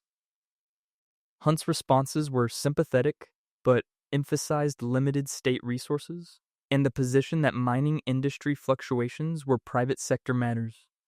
In a 1928 letter to Jerome's mayor, Hunt wrote, "While the state recognizes the difficulties facing your community, our constitutional and fiscal constraints prevent direct intervention in matters of private employment and property." He suggested the community seek assistance from mining companies or federal programs, though no relevant federal programs existed. The letter demonstrated awareness, expressed sympathy, and explained why no help would be forthcoming. By the 1940s, the pattern of political non-response was so well established that affected communities stopped asking for help. Town councils in declining mining settlements focused on managing collapse rather than preventing it, selling municipal assets, dissolving school districts, decommissioning infrastructure. They didn't petition Congress or state legislatures because experience had shown such petitions generated acknowledgement, but not assistance. The political class had made clear through consistent inaction that mining town abandonment was not a priority warranting governmental intervention. The communities adapted to this reality by handling their dissolution as efficiently as possible, given their limited resources and the absence of institutional support. Federal administrators occasionally acknowledged the contradiction between settlement policy and abandonment policy, or rather, the absence of abandonment policy. A 1946 Department of Interior memo from Secretary Julius Krug to President Harry Truman noted that federal land policy incentivized Western settlement through homesteading programs and infrastructure support, but corresponding programs to address community failure in resource extraction regions have never been developed. Krug's memo suggested that the federal government bears some responsibility for outcomes in settlements that arose partly due to federal policy incentives. He recommended a task force to examine the issue and propose policy frameworks. Truman's response, if any, is not preserved in available archives. No task force was created. The issue remained unaddressed. The Bureau of Land Management, which had processed thousands of settlement claims in mining regions during the late 19th and early 20th centuries, maintained careful records of land ownership, but no records of community dissolution. When towns were abandoned, the BLM's primary concern was clarifying property status, which land reverted to federal ownership, which remained private property. What happened to mineral rights in abandoned areas? The human dimensions of abandonment displaced families, dissolved communities, destroyed local economies, appeared in BLM records only peripherally, mentioned in the context of explaining why certain parcels had become vacant. The agency's mission was land management, not community support, and its documentation reflected that priority. Officially, these were just economic transitions. Officially, they represented natural market adjustments in a dynamic industrial economy. Officially, no intervention was warranted because private companies had made private business decisions about private property and no governmental interest was implicated. The official position was maintained through decades of consistent non-response, documented in correspondence, hearing transcripts, and policy reports that acknowledged the situation while declining to address it.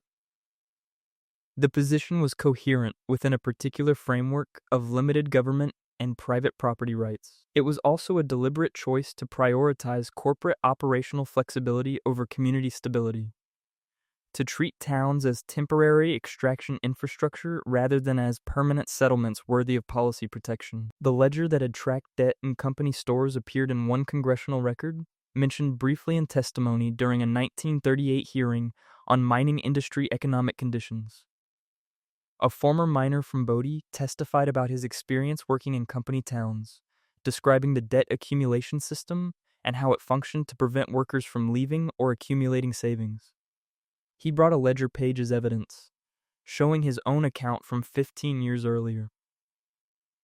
The page was entered into the hearing record, photocopied and filed with the testimony. The committee thanked him for his contribution. No committee member asked follow-up questions about the ledger system or how it related to worker mobility and community abandonment. The testimony was documented and forgotten. The ledger page remained in the hearing file, preserved in congressional archives along with thousands of other documents from hearings that generated no policy outcomes. By 1950, the wave of mining town abandonment that had begun in the 1910s was largely complete. The towns that remained operational were those with ore deposits sufficient to justify continued extraction. The ghost towns were established facts, their empty buildings and deteriorating infrastructure visible evidence of a pattern that had repeated across the West for decades.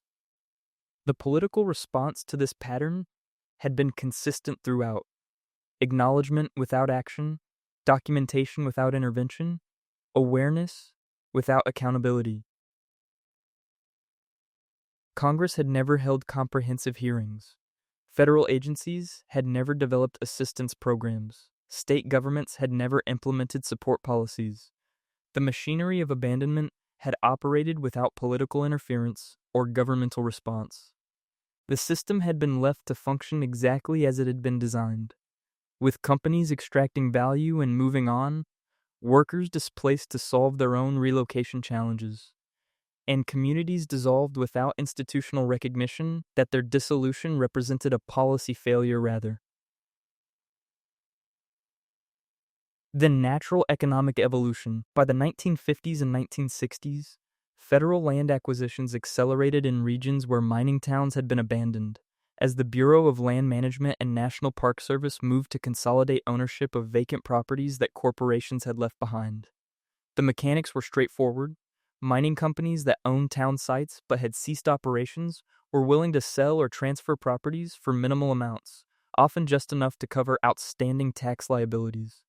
The BLM acquired thousands of acres across Nevada, California, Montana, and Arizona through these transactions, paying prices that reflected the land's current state: empty buildings, no infrastructure maintenance, no economic activity, rather than what it had been worth during peak mining years. A 1957 BLM acquisition report documented the purchase of the entire Rhyolite town site from the Montgomery Shoshone Mining Company for $2,400, covering 640 acres, including all standing structures. The company had invested hundreds of thousands of dollars building the town 5 decades earlier. The federal government acquired it for less than the cost of a new pickup truck. The National Park Service entered the picture when abandoned mining towns fell within or adjacent to areas being designated as national parks or monuments. Death Valley National Monument, established in 1933 and expanded several times through the 1950s, incorporated several ghost towns including parts of Rhyolite. The Park Service's acquisition strategy involved either purchasing properties from existing owners or waiting for tax foreclosures and then acquiring lands from county governments. In 1952, the Park Service acquired the Bodie town site from Mono County, California after the county had taken possession through tax default proceedings. The acquisition documents, preserved in National Archives Park Service records, show the transfer price is nominal: $50 processing fee, because the county wanted to offload property that generated no tax revenue and required occasional law enforcement attention when vandals damaged abandoned buildings. These federal acquisitions occurred without compensation or notification to former residents who had lived in these towns. The BLM and Park Service were acquiring property from legal owners, the mining companies and counties, not from the workers who had rented company housing for decades. The legal framework was clear. Renters had no property rights once their rental arrangements ended, which they had when companies ceased operations. But the practical effect was that people who'd spent their entire adult lives in these towns, raised families there, and buried relatives in local cemeteries had no claim to compensation when the federal government consolidated ownership. Former Bodie resident Mariella Brown, interviewed by California historians in 1962, described learning that the town where she'd lived from 1895 to 1925 was now federal property. "We weren't owners, so we weren't owed anything, I suppose. But it felt strange knowing the government owned the place where my children were born and my husband was buried, and nobody had thought to mention it to any of us who'd actually lived there. The Bureau of Land Management's acquisition records from the 1950s and 1960s show a systematic pattern of ghost town consolidation. Internal BLM memos discuss the strategic advantage of acquiring these properties. They were cheap. They eliminated scattered private holdings within federal land management areas, and they prevented potential future development that might complicate wilderness management or mineral rights. Administration. A 1961 memo from BLM Nevada State Director Edward Rowland to the Washington office recommended aggressive pursuit of abandoned mining town acquisitions because these properties can be obtained at minimal cost and consolidated into federal holdings that simplify management and reduce future legal.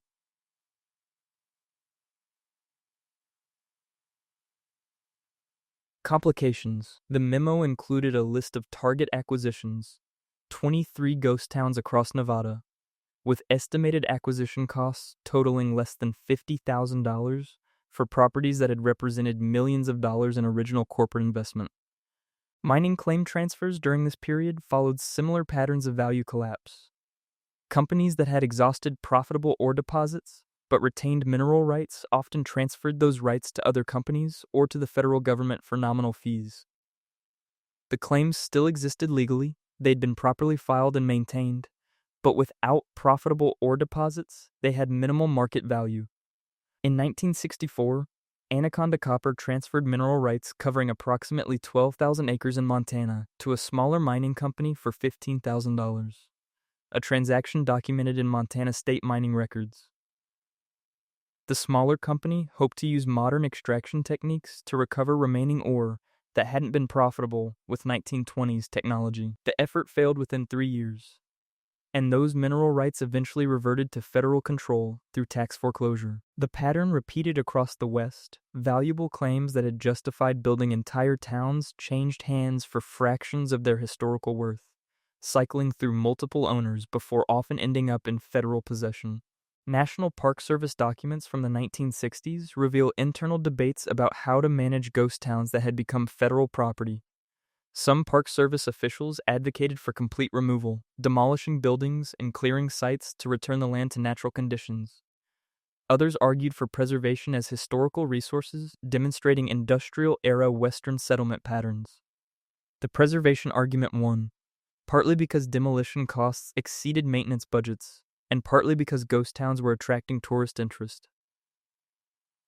A 1967 Park Service memo regarding Bodie noted that the site receives approximately 2,000 visitors annually despite minimal promotion and difficult access, suggesting potential for heritage tourism development. The memo recommended stabilization of key structures to prevent further deterioration while maintaining the ghost town atmosphere that attracts visitors. The Park Service had recognized that abandoned mining towns, which had been economic failures for the workers who'd lived in them, might become economic assets as tourist attractions. The displaced residents who'd left these towns decades earlier had no role in these federal acquisition and management decisions. They weren't consulted about whether buildings should be preserved or demolished. They weren't offered opportunities to provide historical context or participate in heritage interpretation programs. They weren't compensated for possessions they'd left behind when they departed hurriedly during economic collapse. The federal government was acquiring property from legal owners and managing it according to federal priorities. The former residents were legally irrelevant to these processes, their decades of residence and community investment counting for nothing in property transactions between corporations, counties, and federal agencies. By the 1970s, the federal government owned or controlled most significant ghost town sites across the West. The BLM managed lands that had reverted to federal ownership through abandonment and tax foreclosure. The National Park Service managed sites within park boundaries. The Forest Service managed ghost towns within national forests. The consolidation was nearly complete. Towns that had been built by private corporations on land granted or sold by the federal government had, through abandonment and acquisition, returned to federal ownership. The circle had closed, but not in the way the Homestead Act's framers had envisioned. The idea had been that federal land would support permanent settlement and eventually transition to private ownership by the families who settled it. The reality was that federal land had supported temporary corporate extraction operations, and after abandonment, the land returned to federal ownership while the families who'd lived there were scattered across the country with no compensation and no property claims. The acquisitions happened quietly, documented in BLM reports and Park Service memos that few people outside federal land management agencies ever read. There were no public hearings about whether the government should be acquiring these properties or how they should be managed. There were no newspaper investigations examining how towns built with federal incentives and support had ended up abandoned and then reacquired by the government at minimal cost. The transactions were legal, procedurally proper, and economically rational from a federal land management perspective. They were also the final step in a cycle that had dispossessed thousands of families, recruited to settle federal lands, employed in corporate extraction operations, displaced when ore depleted, and ultimately erased from any property claims when the federal government reacquired the lands they'd once called home. The ledger that had tracked company store debt appeared again, this time in federal archives. When the Park Service acquired Bodie and began stabilizing structures for heritage tourism, they found the old company store building still standing. Inside, they discovered filing cabinets containing decades of ledgers, thousands of pages documenting transactions from the 1870s through 1920. Park Service archivists recognized these as valuable historical documents and transferred them to permanent storage in federal archives. The ledgers that had been private business records, then abandoned property, were now classified as historical artifacts. The debts they recorded were legally void, the companies that had extended credit no longer existed, the workers who'd owed money were dead or scattered. The economic system that had generated the debts had been defunct for decades. But as historical evidence, the ledgers were invaluable, showing in precise detail how company towns had functioned economically and how debt had been used to control worker mobility. Former residents and their descendants occasionally learned about federal acquisition of ghost towns through newspaper articles or tourist brochures, promoting visits to authentic Western ghost towns. The reactions ranged from nostalgia to bitterness. Some former residents appreciated that buildings where they'd lived were being preserved rather than demolished.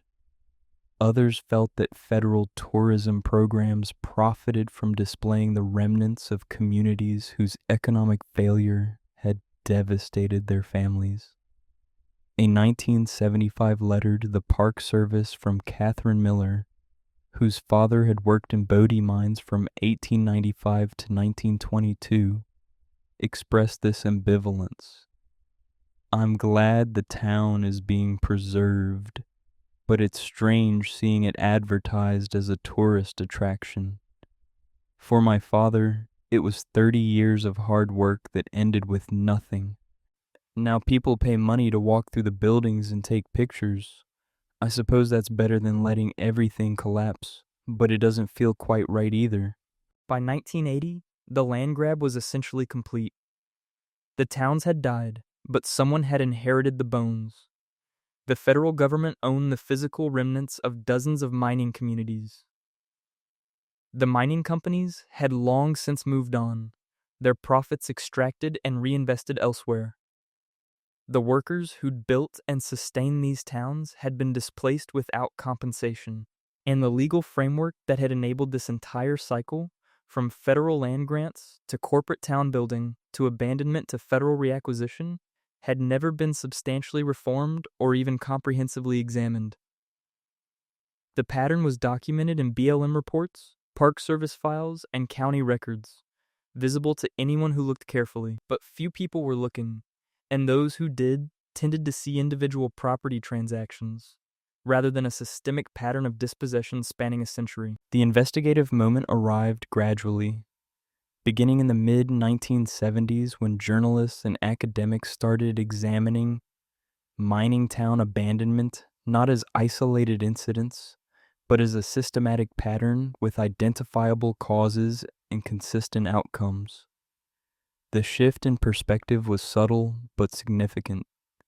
Instead of treating each ghost town as a unique case of economic failure, researchers began documenting the common elements: corporate ownership structures, debt-based labor control, geological depletion predictions that were hidden from workers, and the absence of governmental transition support. This pattern recognition transformed scattered local histories into evidence of a national phenomenon that had displaced tens of thousands of families while enriching corporations and ultimately transferring valuable land back to federal ownership at minimal cost.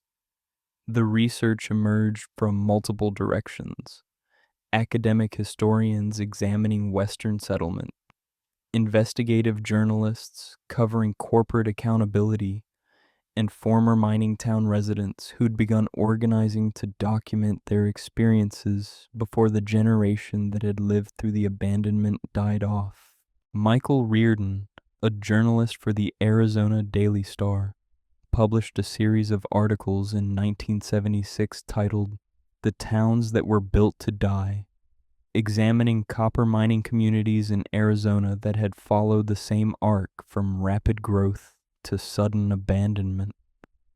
Reardon's reporting, which won a regional journalism award, documented how Phelps Dodge had known since the 1920s that ore deposits in several Arizona locations were approaching depletion, but had continued recruiting workers and maintaining operations until the moment when extraction became unprofitable, then closed operations abruptly without providing transition assistance.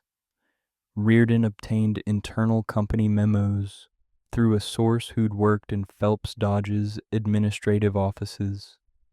One memo from 1927, quoted in his April 1976 article, stated, "Current geological assessments indicate profitable operations in Jerome will conclude approximately 1935 to 1940.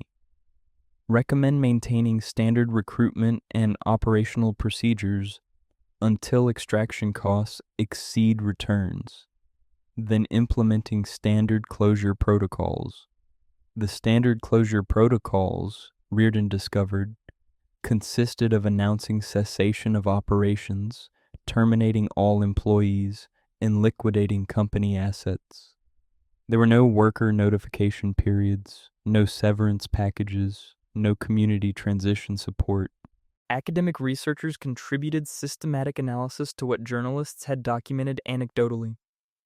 In 1978, University of Nevada historian Ronald James published a paper titled "Company Towns and Planned Obsolescence in Western Mining Regions" in the Western Historical Quarterly.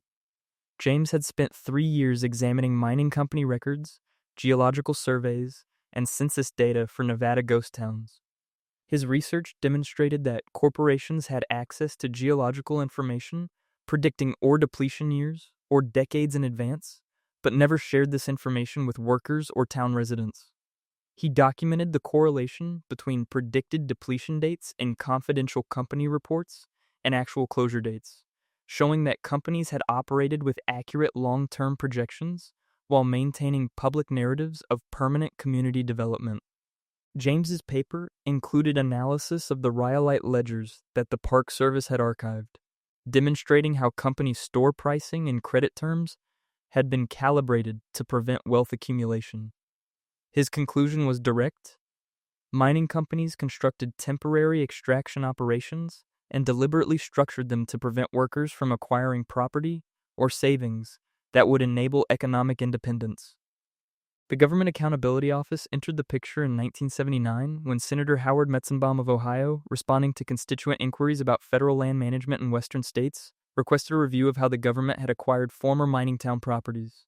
The Gow Report, published in March 1980 as Federal Acquisition of Abandoned Mining Community Lands, documented that the BLM and Park Service had acquired approximately 150,000 acres of former mining town properties between 1950 and 1979 for a total cost of less than $300,000. The report noted that these same properties had represented corporate investments totaling an estimated $45 million when originally developed in the late 1800s and early 1900s. The GAO found that acquisition procedures had been legally proper, but questioned whether the government should develop policies addressing community transition support in resource extraction regions where federal land policy had incentivized settlement. The report's recommendations were carefully worded. Congress may wish to consider whether federal responsibility exists for communities that arose partly due to federal settlement incentives and subsequently faced economic collapse. The phrasing suggested consideration without mandating action. Former residents began organizing in the late 1970s, forming groups like the Western Mining Towns Historical Society and the Company Town Survivors Network. These organizations collected oral histories, preserved photographs and documents, and advocated for recognition of what they described as a systematic pattern of corporate exploitation enabled by governmental inaction.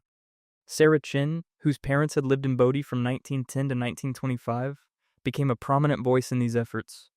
In a 1979 interview with Nevada Public Radio, she described the emotional impact of seeing her childhood home marketed as a tourist attraction. "My family lost everything when the mines closed. My father never recovered financially or emotionally. We moved 7 times in 10 years trying to find stable work." Now tour guides talk about Bodie as a fascinating example of frontier history, and they mention the mining company and the gold rush. But they don't talk about the thousands of families who were deliberately trapped in debt and then abandoned when the ore ran out. That's the history that needs to be told. The investigative work revealed that documentation of the system had existed all along, filed in corporate archives, government reports, and congressional hearing transcripts. The information hadn't been hidden so much as scattered and unexamined. Researchers began connecting documents that had been created decades apart: a 1907 geological survey predicting ore depletion in rhyolite, a 1916 company memo discussing closure timeline, a 1920 census showing population collapse, a 1957 BLM acquisition report recording federal purchase of the town site. Each document had been created for specific administrative purposes and filed in separate archives. Examined together, they told a coherent story of predictable outcomes that had never generated governmental response. The pattern had been documented in real time by the agencies and companies involved. The only thing new in the 1970s was that someone was finally assembling all the pieces and presenting them as evidence of systemic failure. Academic conferences in the late 1970s and early 1980s featured panels on mining town history, corporate accountability, and federal land policy. The 1981 Western History Association Conference included a full-day session on company towns and worker displacement in western mining regions. Historians presented research showing that the pattern had extended beyond mining to include lumber company towns in the Pacific Northwest and agricultural company settlements in California's Central Valley.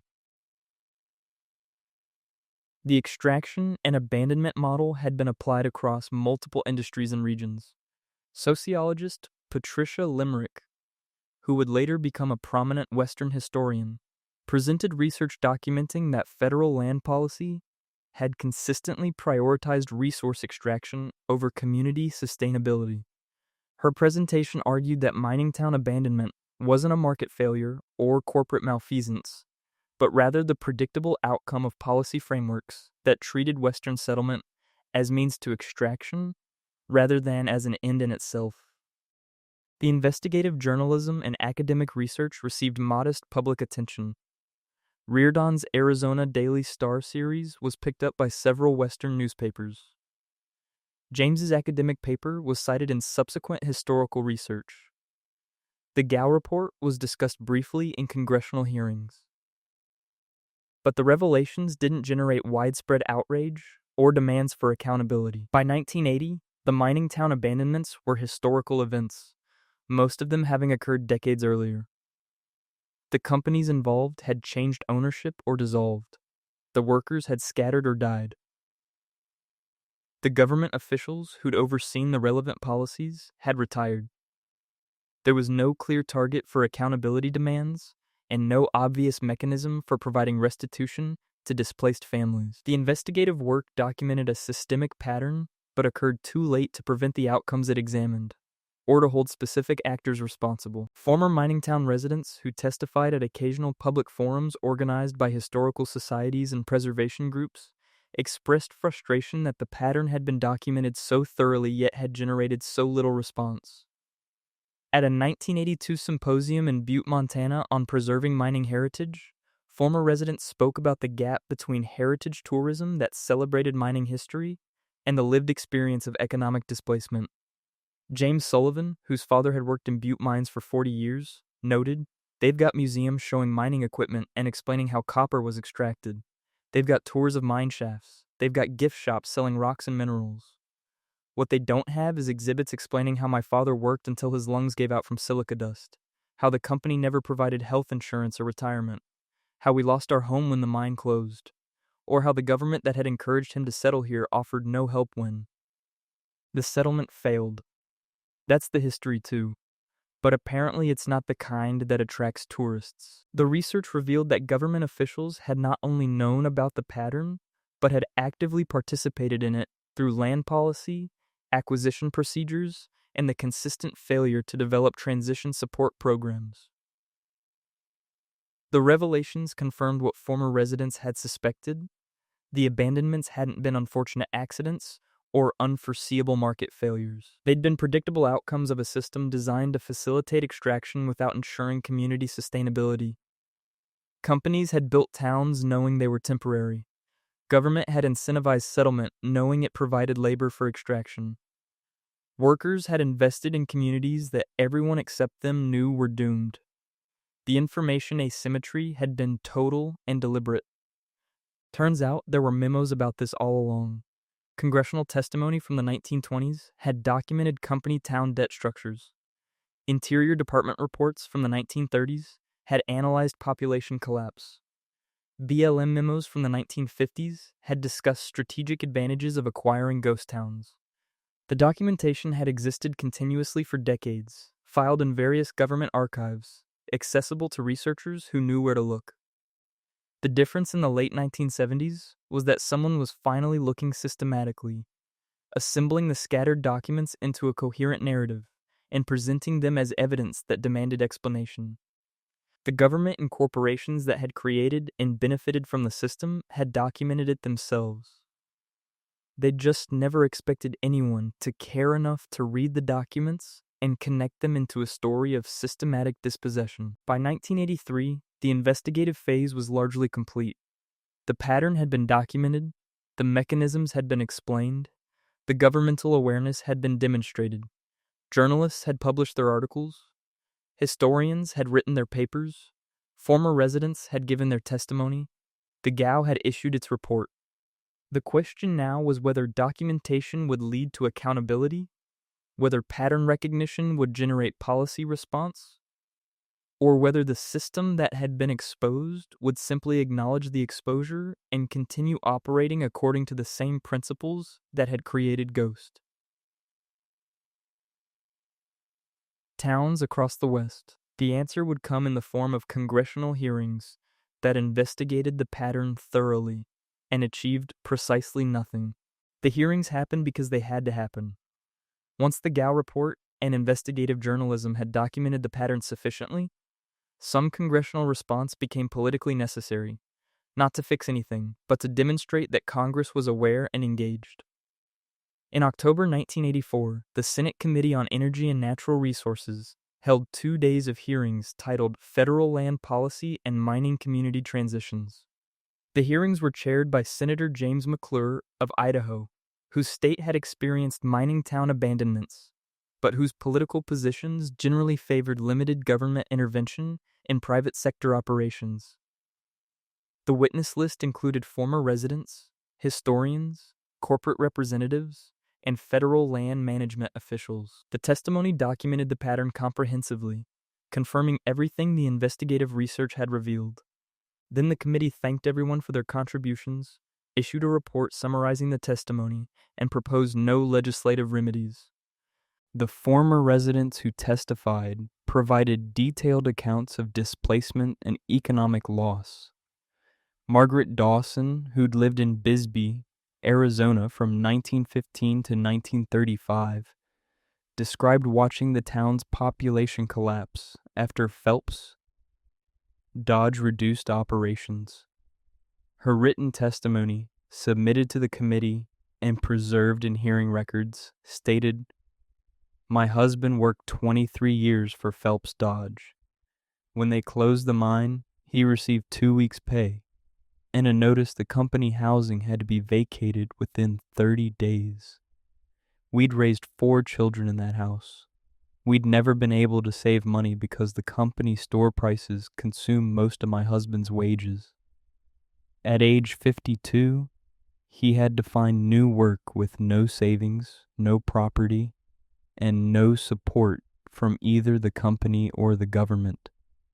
We spent the next decade barely surviving and moving from job to job. He died in 1951, never having recovered the economic security he thought he was building during those 23 years of mine work." Committee members expressed sympathy but questioned what governmental response would be appropriate given that the events had occurred decades earlier. Senator Malcolm Wallop of Wyoming asked Dawson what specific relief she was seeking. Her response was direct, "I'm 84 years old. I'm not seeking relief for myself. I'm here to put into official record that this happened, that it happened systematically, and that both the companies and the government knew it was happening while it was happening.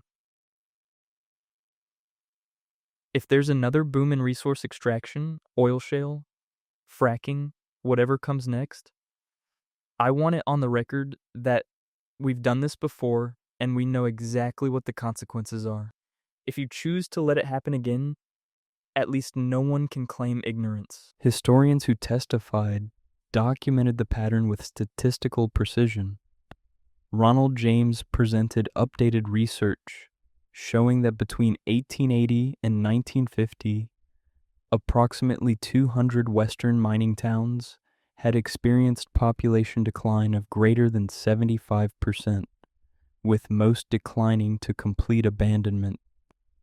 His testimony included analysis demonstrating correlation between company geological surveys predicting depletion and actual closure dates, proving that companies had operated with advanced knowledge of community life cycle. He presented the committee with copies of company memos, geological reports, and census data supporting his conclusions. Committee members acknowledged the research quality, but suggested that historical documentation didn't necessarily indicate current policy failures requiring legislative remedy. Corporate representatives testified that mining operations inherently involved economic risk, and that workers who accepted employment in resource extraction industries understood the nature of the work.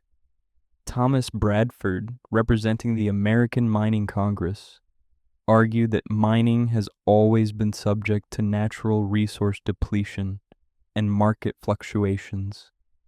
Companies made substantial investments in town infrastructure, despite knowing operations would be finite. Workers received wages competitive with other industrial sectors of the era. The notion that companies bore responsibility for permanent community sustainability misunderstands the nature of resource extraction industries. His testimony didn't address the debt structures, information asymmetries, or corporate predictions that had been documented by historians and investigative journalists. Committee members didn't press him on these omissions. Federal land management officials testified about acquisition procedures and heritage preservation programs. Bureau of Land Management Director Robert Burford explained that BLM acquisitions of ghost town properties had followed standard protocols. Companies sold or transferred properties voluntarily. Counties transferred tax defaulted lands according to established procedures, and all acquisitions were processed legally and properly documented. He noted that BLM's mission is land management, not community economic development. Our acquisition of former mining town properties has enabled effective wilderness management and public access while preserving structures of historical interest. His testimony framed federal ghost town ownership as successful land management rather than as an outcome of failed settlement policy. No committee member challenged this framing. The testimony consumed 2 full days, generating a hearing transcript of over 300 pages. Former residents described displacement. Historians documented the pattern. Corporate representatives defended mining industry practices. Federal officials explained land management procedures. Everyone was heard. Everyone's perspective was entered into the official record. The committee report, published 3 months later in January 1985, summarized the testimony under neutral headings: historical context, industry perspective, federal land management, and former resident experiences. The report's conclusion acknowledged that mining community transitions in the late 19th and early 20th centuries involved significant hardship for displaced workers and their families, and that federal land policy may not have adequately addressed community sustainability concerns.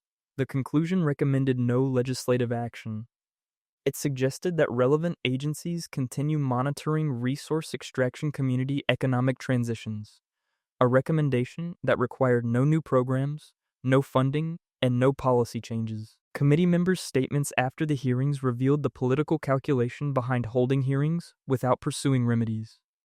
Senator McClure noted in a press release that the committee has fulfilled its responsibility to examine this important aspect of Western history and to provide a forum for affected individuals to share their experiences.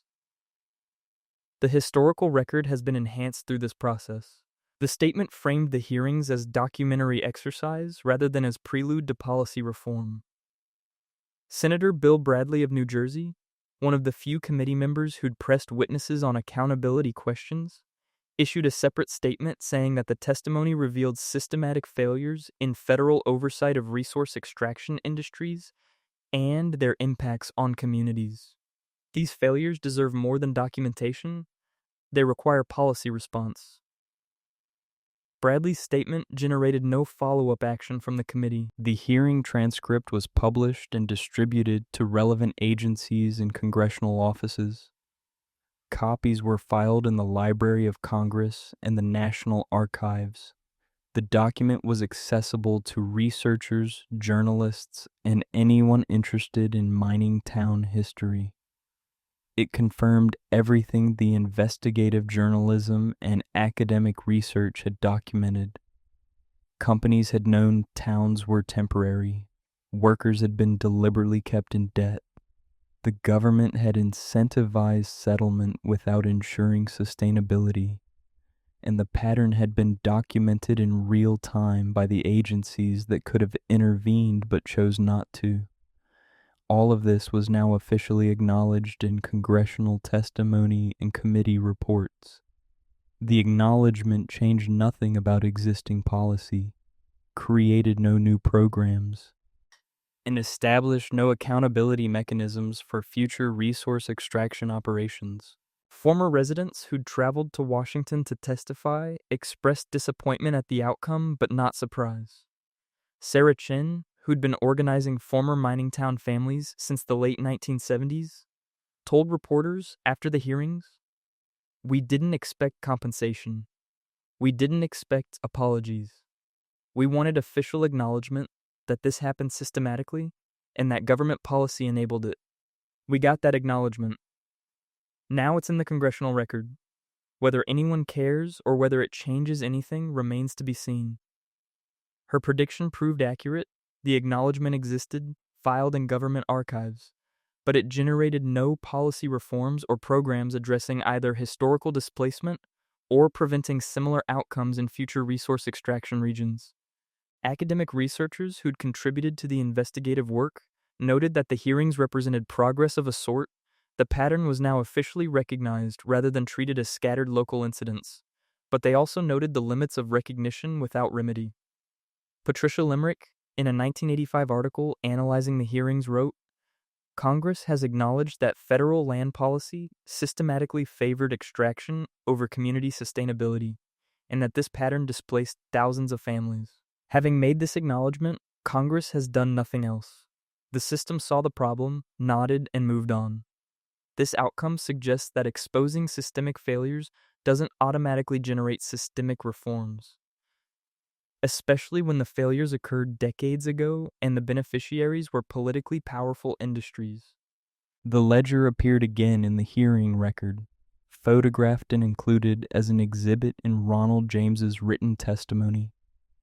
The pages showed the familiar format: columns for dates, items purchased, prices, credits, debits, and running balances. James's testimony explained how these ledgers had functioned as tools for economic control, preventing workers from accumulating savings or achieving independence from company employment. The committee entered the photographs into the official record, where they joined the 1938 hearing exhibit showing a similar ledger page. The ledgers were now documented twice in congressional records, separated by 46 years, both times entered as evidence of a debt-based control system, both times acknowledged without generating policy response. The pattern held documentation without action, recognition without remedy, official acknowledgement without institutional change. By 1986, the political moment for addressing mining town abandonment had passed. The hearings had occurred, the testimony had been recorded, the report had been filed. Congress had demonstrated that it took the issue seriously enough to hold hearings, but not seriously enough to propose legislation. The investigative journalism had moved on to current issues. Academic researchers had published their findings and were examining other historical topics. Former residents had told their stories to official audiences and weren't invited to testify again.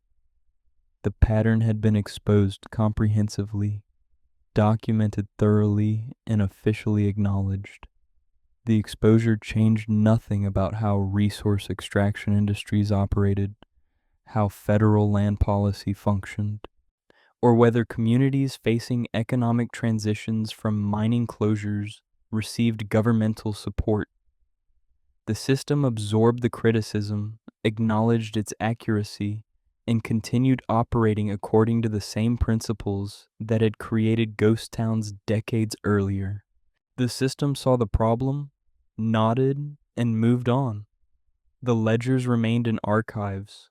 The ghost towns remained federal property. The former residents remained displaced.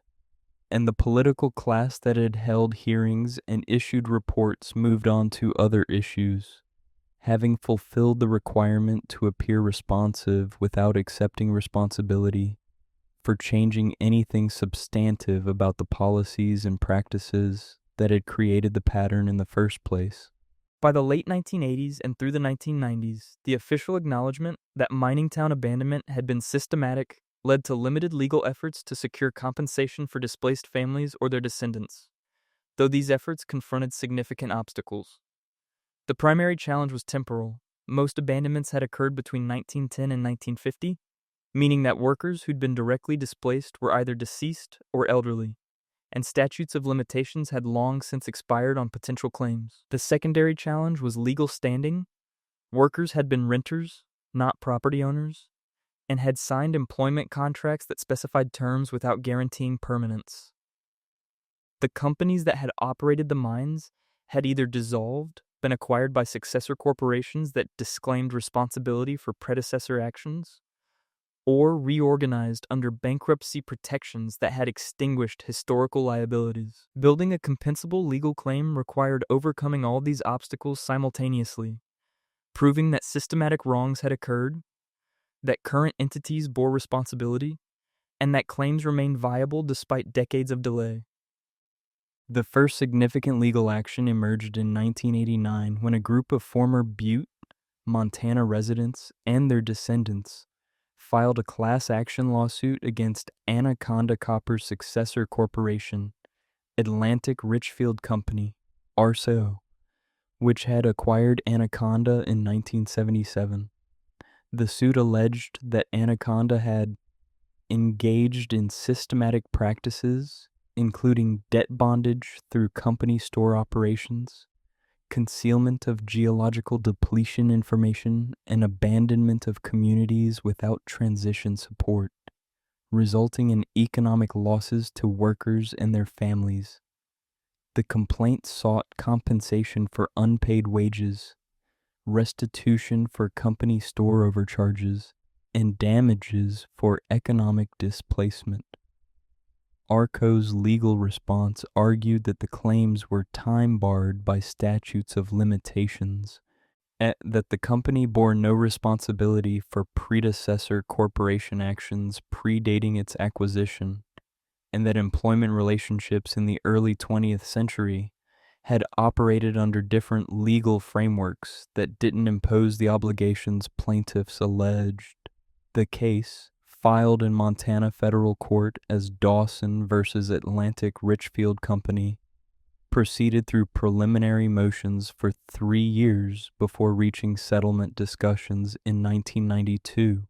The settlement, finalized in January 1993, awarded the plaintiff class $2.3 million, an amount that sounded substantial until divided among the 1,847 approved claimants, resulting in average payments of approximately $1,245 per person.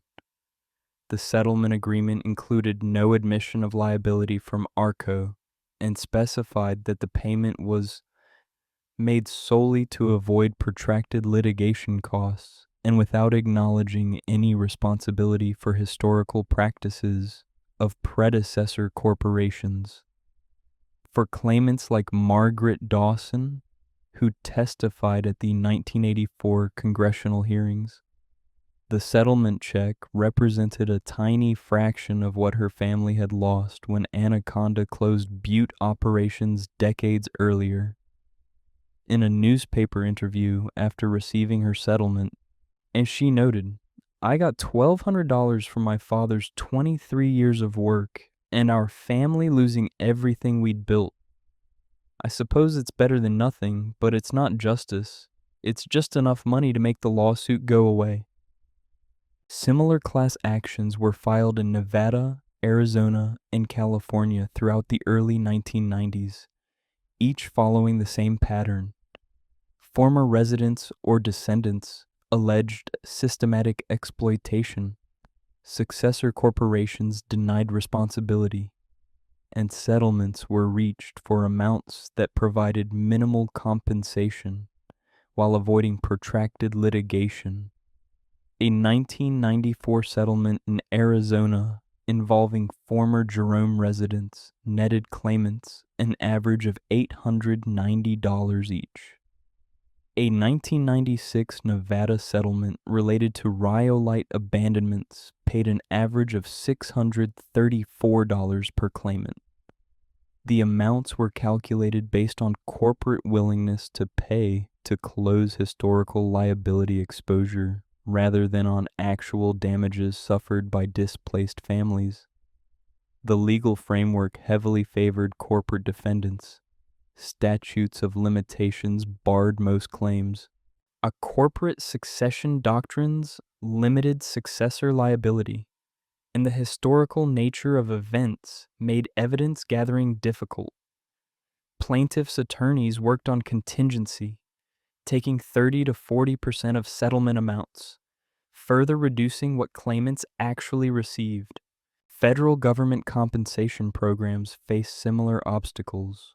Proposals emerged periodically in the 1990s for congressional action to create a compensation fund for displaced mining town residents, modeled loosely on programs that had compensated Japanese Americans interned during World War II or radiation-exposed individuals from nuclear testing. But these proposals confronted fundamental questions about scope and responsibility. How would eligibility be determined when record of residence were incomplete? Should compensation extend to descendants, and if so, to what generation? What amount would constitute fair compensation for losses that had occurred decades earlier? And most critically, on what legal basis did the federal government bear responsibility for outcomes in privately operated mining towns? Even if federal land policy had incentivized their creation, Representative George Miller of California introduced legislation in 1995 titled the Mining Community Displacement Compensation Act, which would have created a $50 million fund administered by the Department of Interior to provide payments to documented former residents of abandoned mining towns or their direct descendants.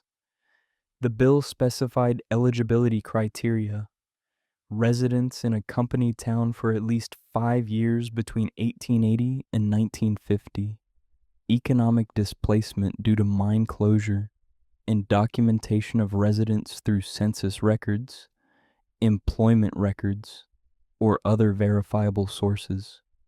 Maximum compensation was set at $5,000 per claimant.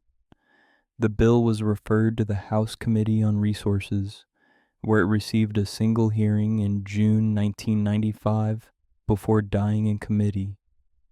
Committee Chair Don Young of Alaska opposed the bill, arguing that creating federal compensation programs for historical private sector employment relationships sets problematic precedents and expands federal responsibility beyond appropriate constitutional bounds. The few compensation programs that did materialize were limited in scope and funding. Montana established a Mining Heritage Recognition Fund in 1997, providing $1.5 million over 3 years for former mining town residents to document their experiences through oral history projects and community archives. The program funded documentation, but not compensation. It paid for recording stories, not for addressing economic losses. Nevada created a similar program in 1999 with $800,000 in funding.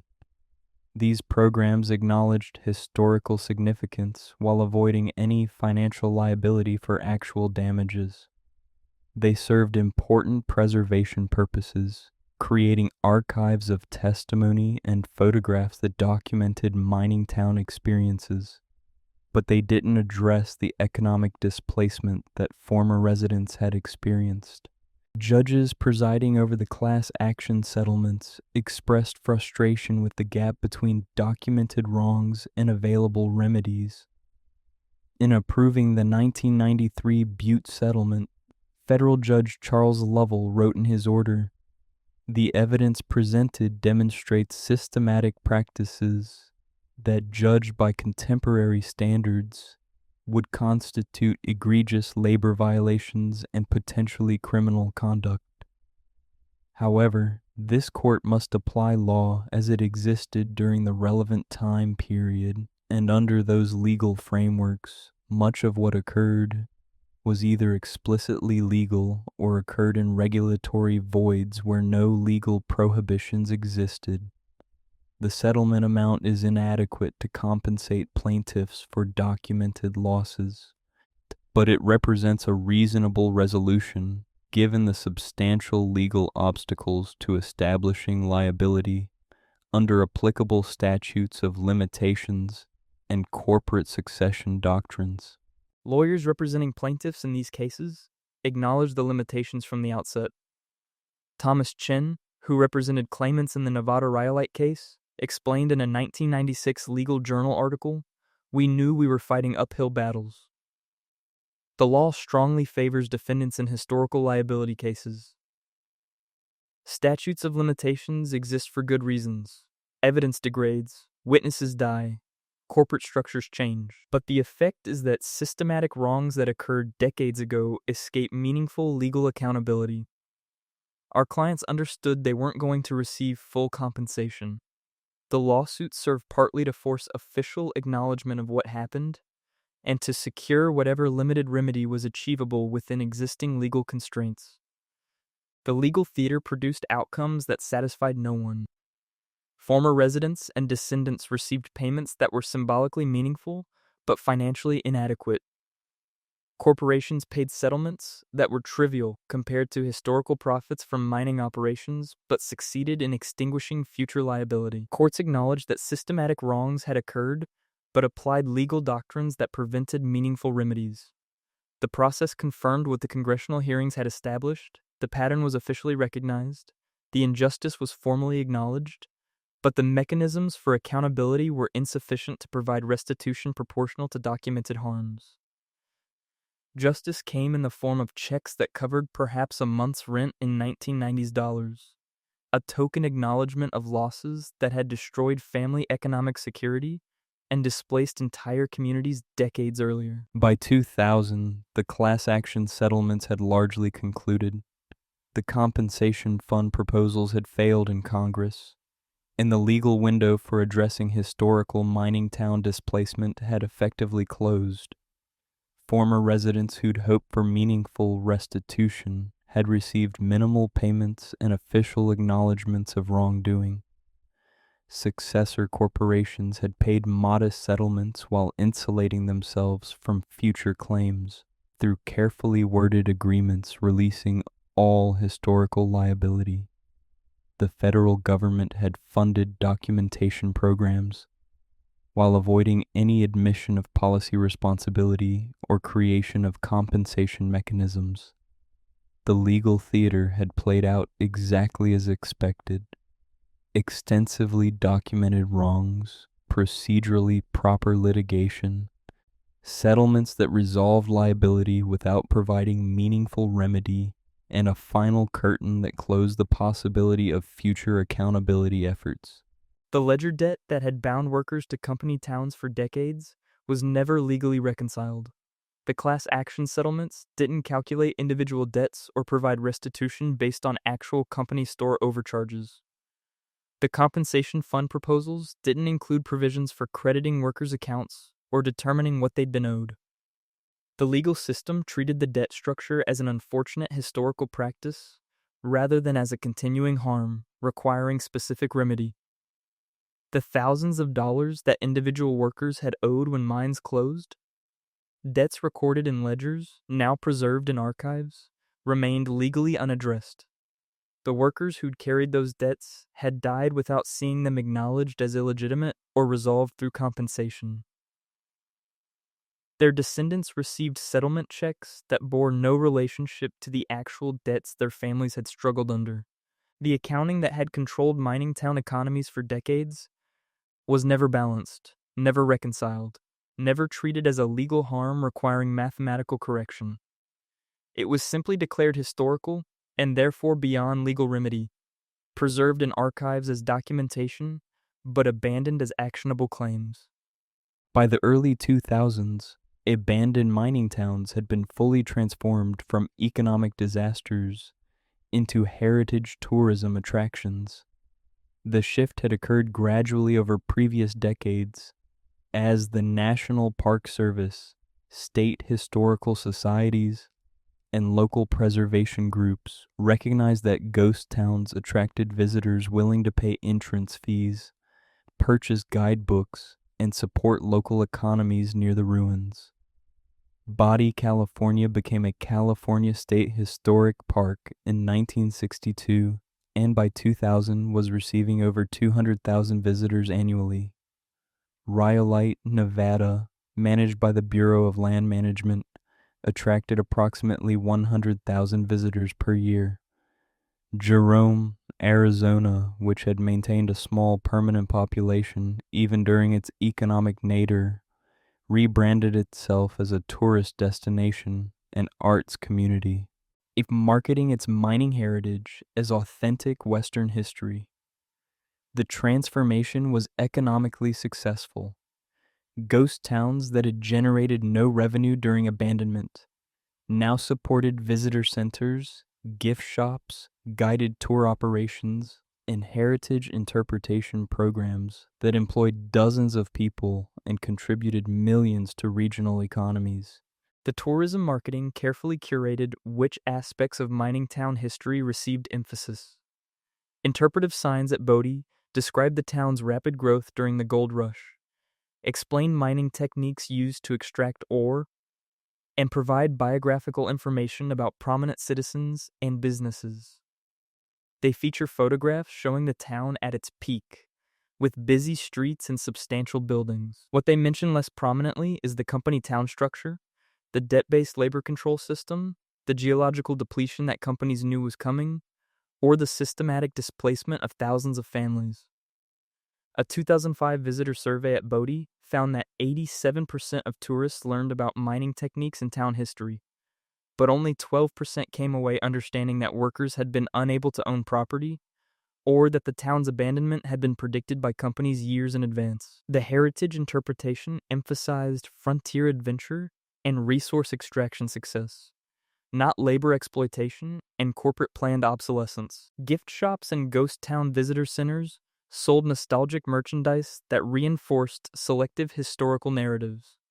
Tourists could purchase replica mining pans, fool's gold samples, postcards showing historic photographs, and t-shirts with slogans like Bodie, the town that time forgot, or Rhyolite, where the Wild West comes alive.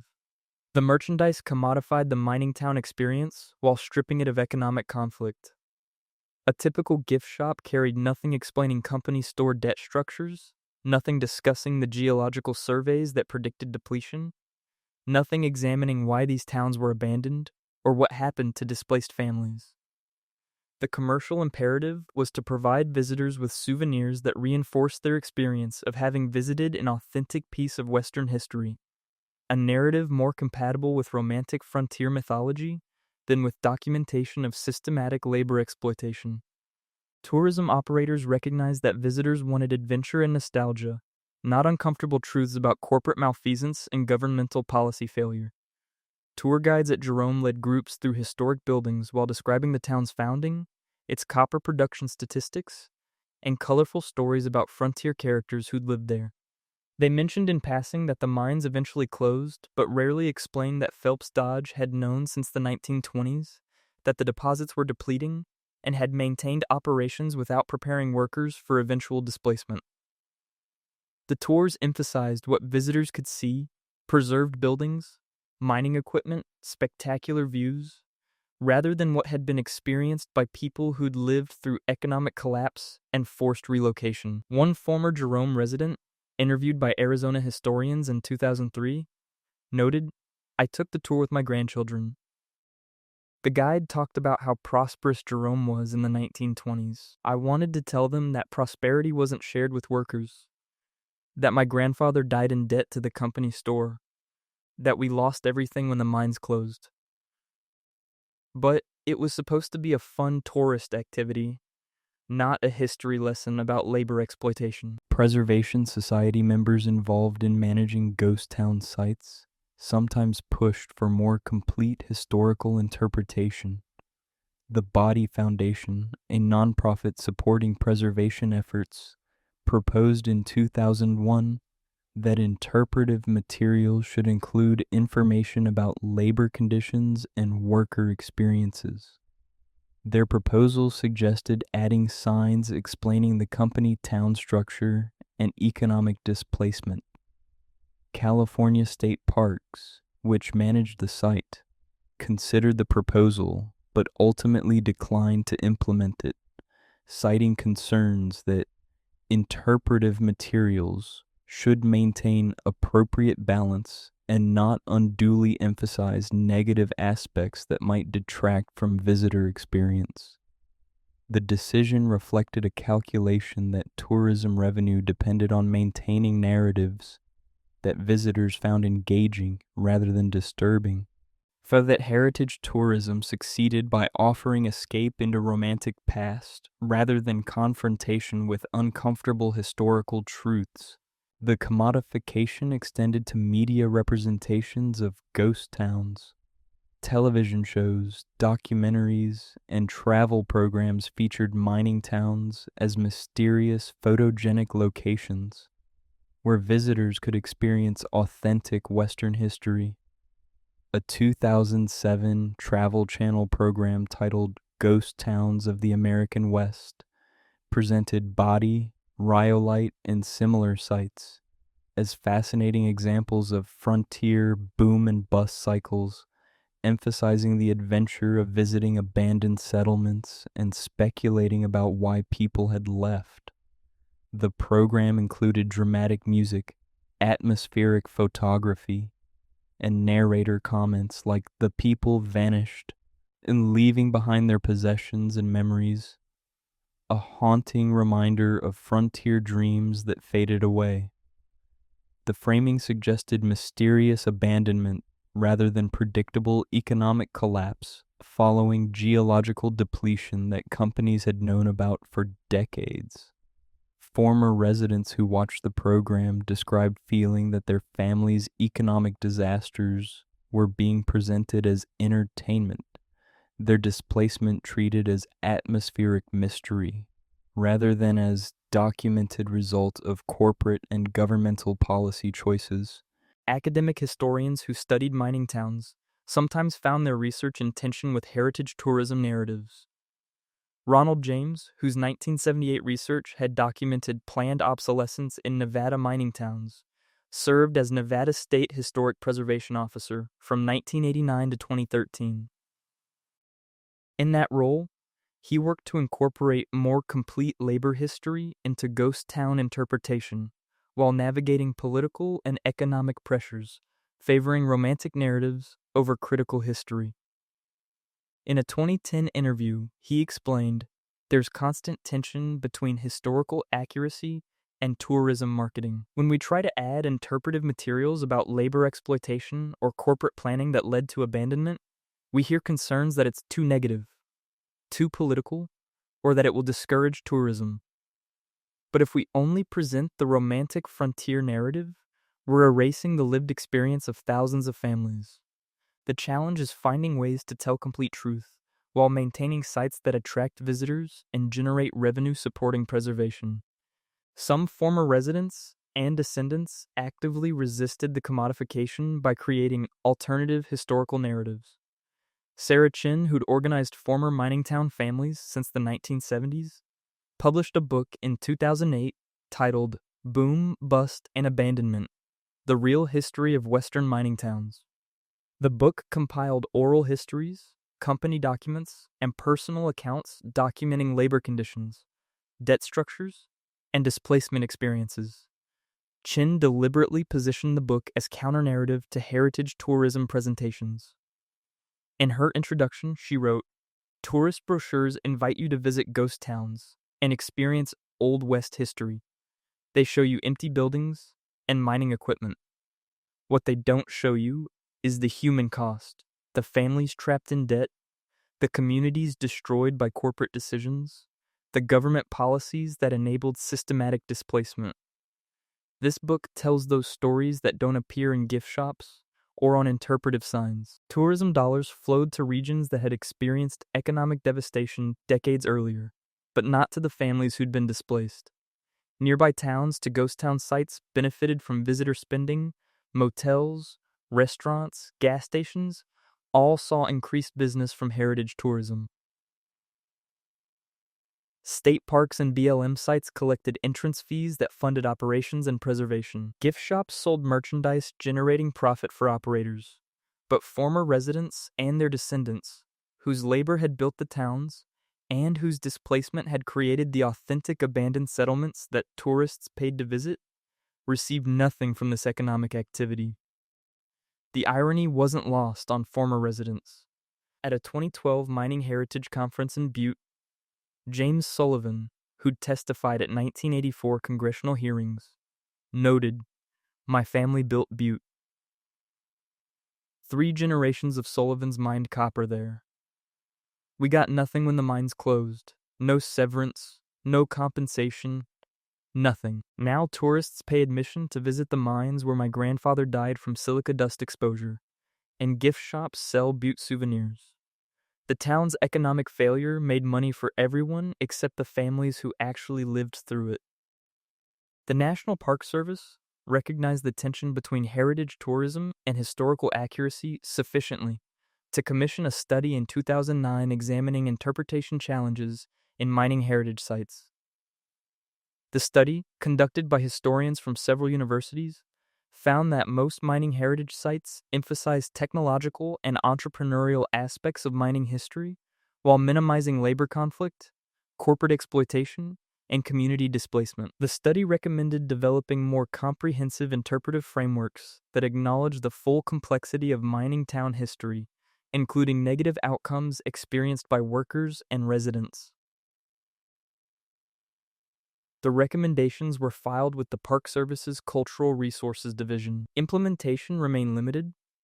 Some sites added modest content about labor conditions, but the fundamental narrative framework emphasizing frontier adventure over corporate exploitation remained dominant across most heritage tourism locations.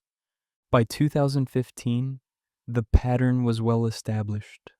Ghost towns had become profitable tourism attractions, generating millions in annual revenue through entrance fees, gift shop sales, tour operations, and regional economic impacts. The profitability depended on maintaining narratives that visitors found engaging. Stories of frontier adventure, mining technology, boom and bust cycles presented as natural economic phenomena rather than as outcomes of predictable corporate planning. The workers whose labor had created these towns and whose displacement had created the authentic abandonment that attracted tourists remained largely absent from the stories being told and the economic benefits being generated. Failure had been successfully rebranded as heritage. Exploitation had been erased from the narrative, and visitors could tour through towns where thousands of families had lost everything while believing they were experiencing authentic Western history, rather than visiting monuments to systematic dispossession. Now you can visit the ruins and buy a postcard. The gift shops are well stocked. The tours are professionally managed. The interpretive signs are informative, if selective. The abandoned buildings photograph beautifully, especially at sunset. And somewhere in federal archives, ledgers recording the debt that built and destroyed these communities sit preserved as historical artifacts, their pages documenting an economic system that heritage tourism has chosen to forget. The pattern never stopped. It just moved to new locations and adapted to contemporary industries. By the 2000s, the same fundamental structure that had created mining ghost towns a century earlier was operating in fracking boom towns across North Dakota, Wyoming, and Texas, in resource extraction communities throughout Appalachia, and in agricultural settlements dependent on water-intensive crops during a period of systematic aquifer depletion. The specific resources changed, natural gas replacing gold, water replacing copper, but the underlying mechanics remained consistent. Corporate extraction operations creating temporary employment, workers arriving to fill those positions, communities growing rapidly around single industry economic bases, but corporations operating with knowledge of resource limitations that wasn't shared with workers or residents, and the inevitable economic collapse when extraction became unprofitable or physically impossible. A century after Bodie and Rhyolite, history was repeating with remarkable fidelity to the original template. Williston, North Dakota exemplified the modern iteration. The town's population exploded from approximately 12,000 residents in 2000 to over 35,000 by 2014 as hydraulic fracturing technology made back in shale oil deposits economically viable to extract. Workers flooded in from across the country, chasing wages that sometimes reached $100,000 annually for laborers willing to work dangerous jobs in harsh conditions. Housing prices tripled. Temporary worker camps, man camps, appeared on the outskirts of town, providing minimal accommodation for thousands of workers who couldn't afford permanent housing. The parallels to 1890s mining boomtowns were striking. Rapid population growth, single industry economic dependence, inadequate housing infrastructure, read in wages that looked impressive but struggled to cover living costs in an inflated local economy.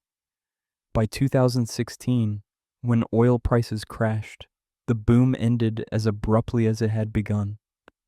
Drilling rigs shut down, workers departed, population declined.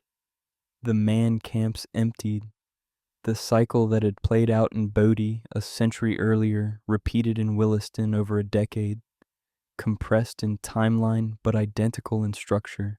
And somewhere tonight, in North Dakota or West Virginia or California's Central Valley, a worker's calculating whether their paycheck will cover this month's expenses, whether they can save anything toward the future, whether their job will last long enough to justify staying in a community that might not exist in 20 years.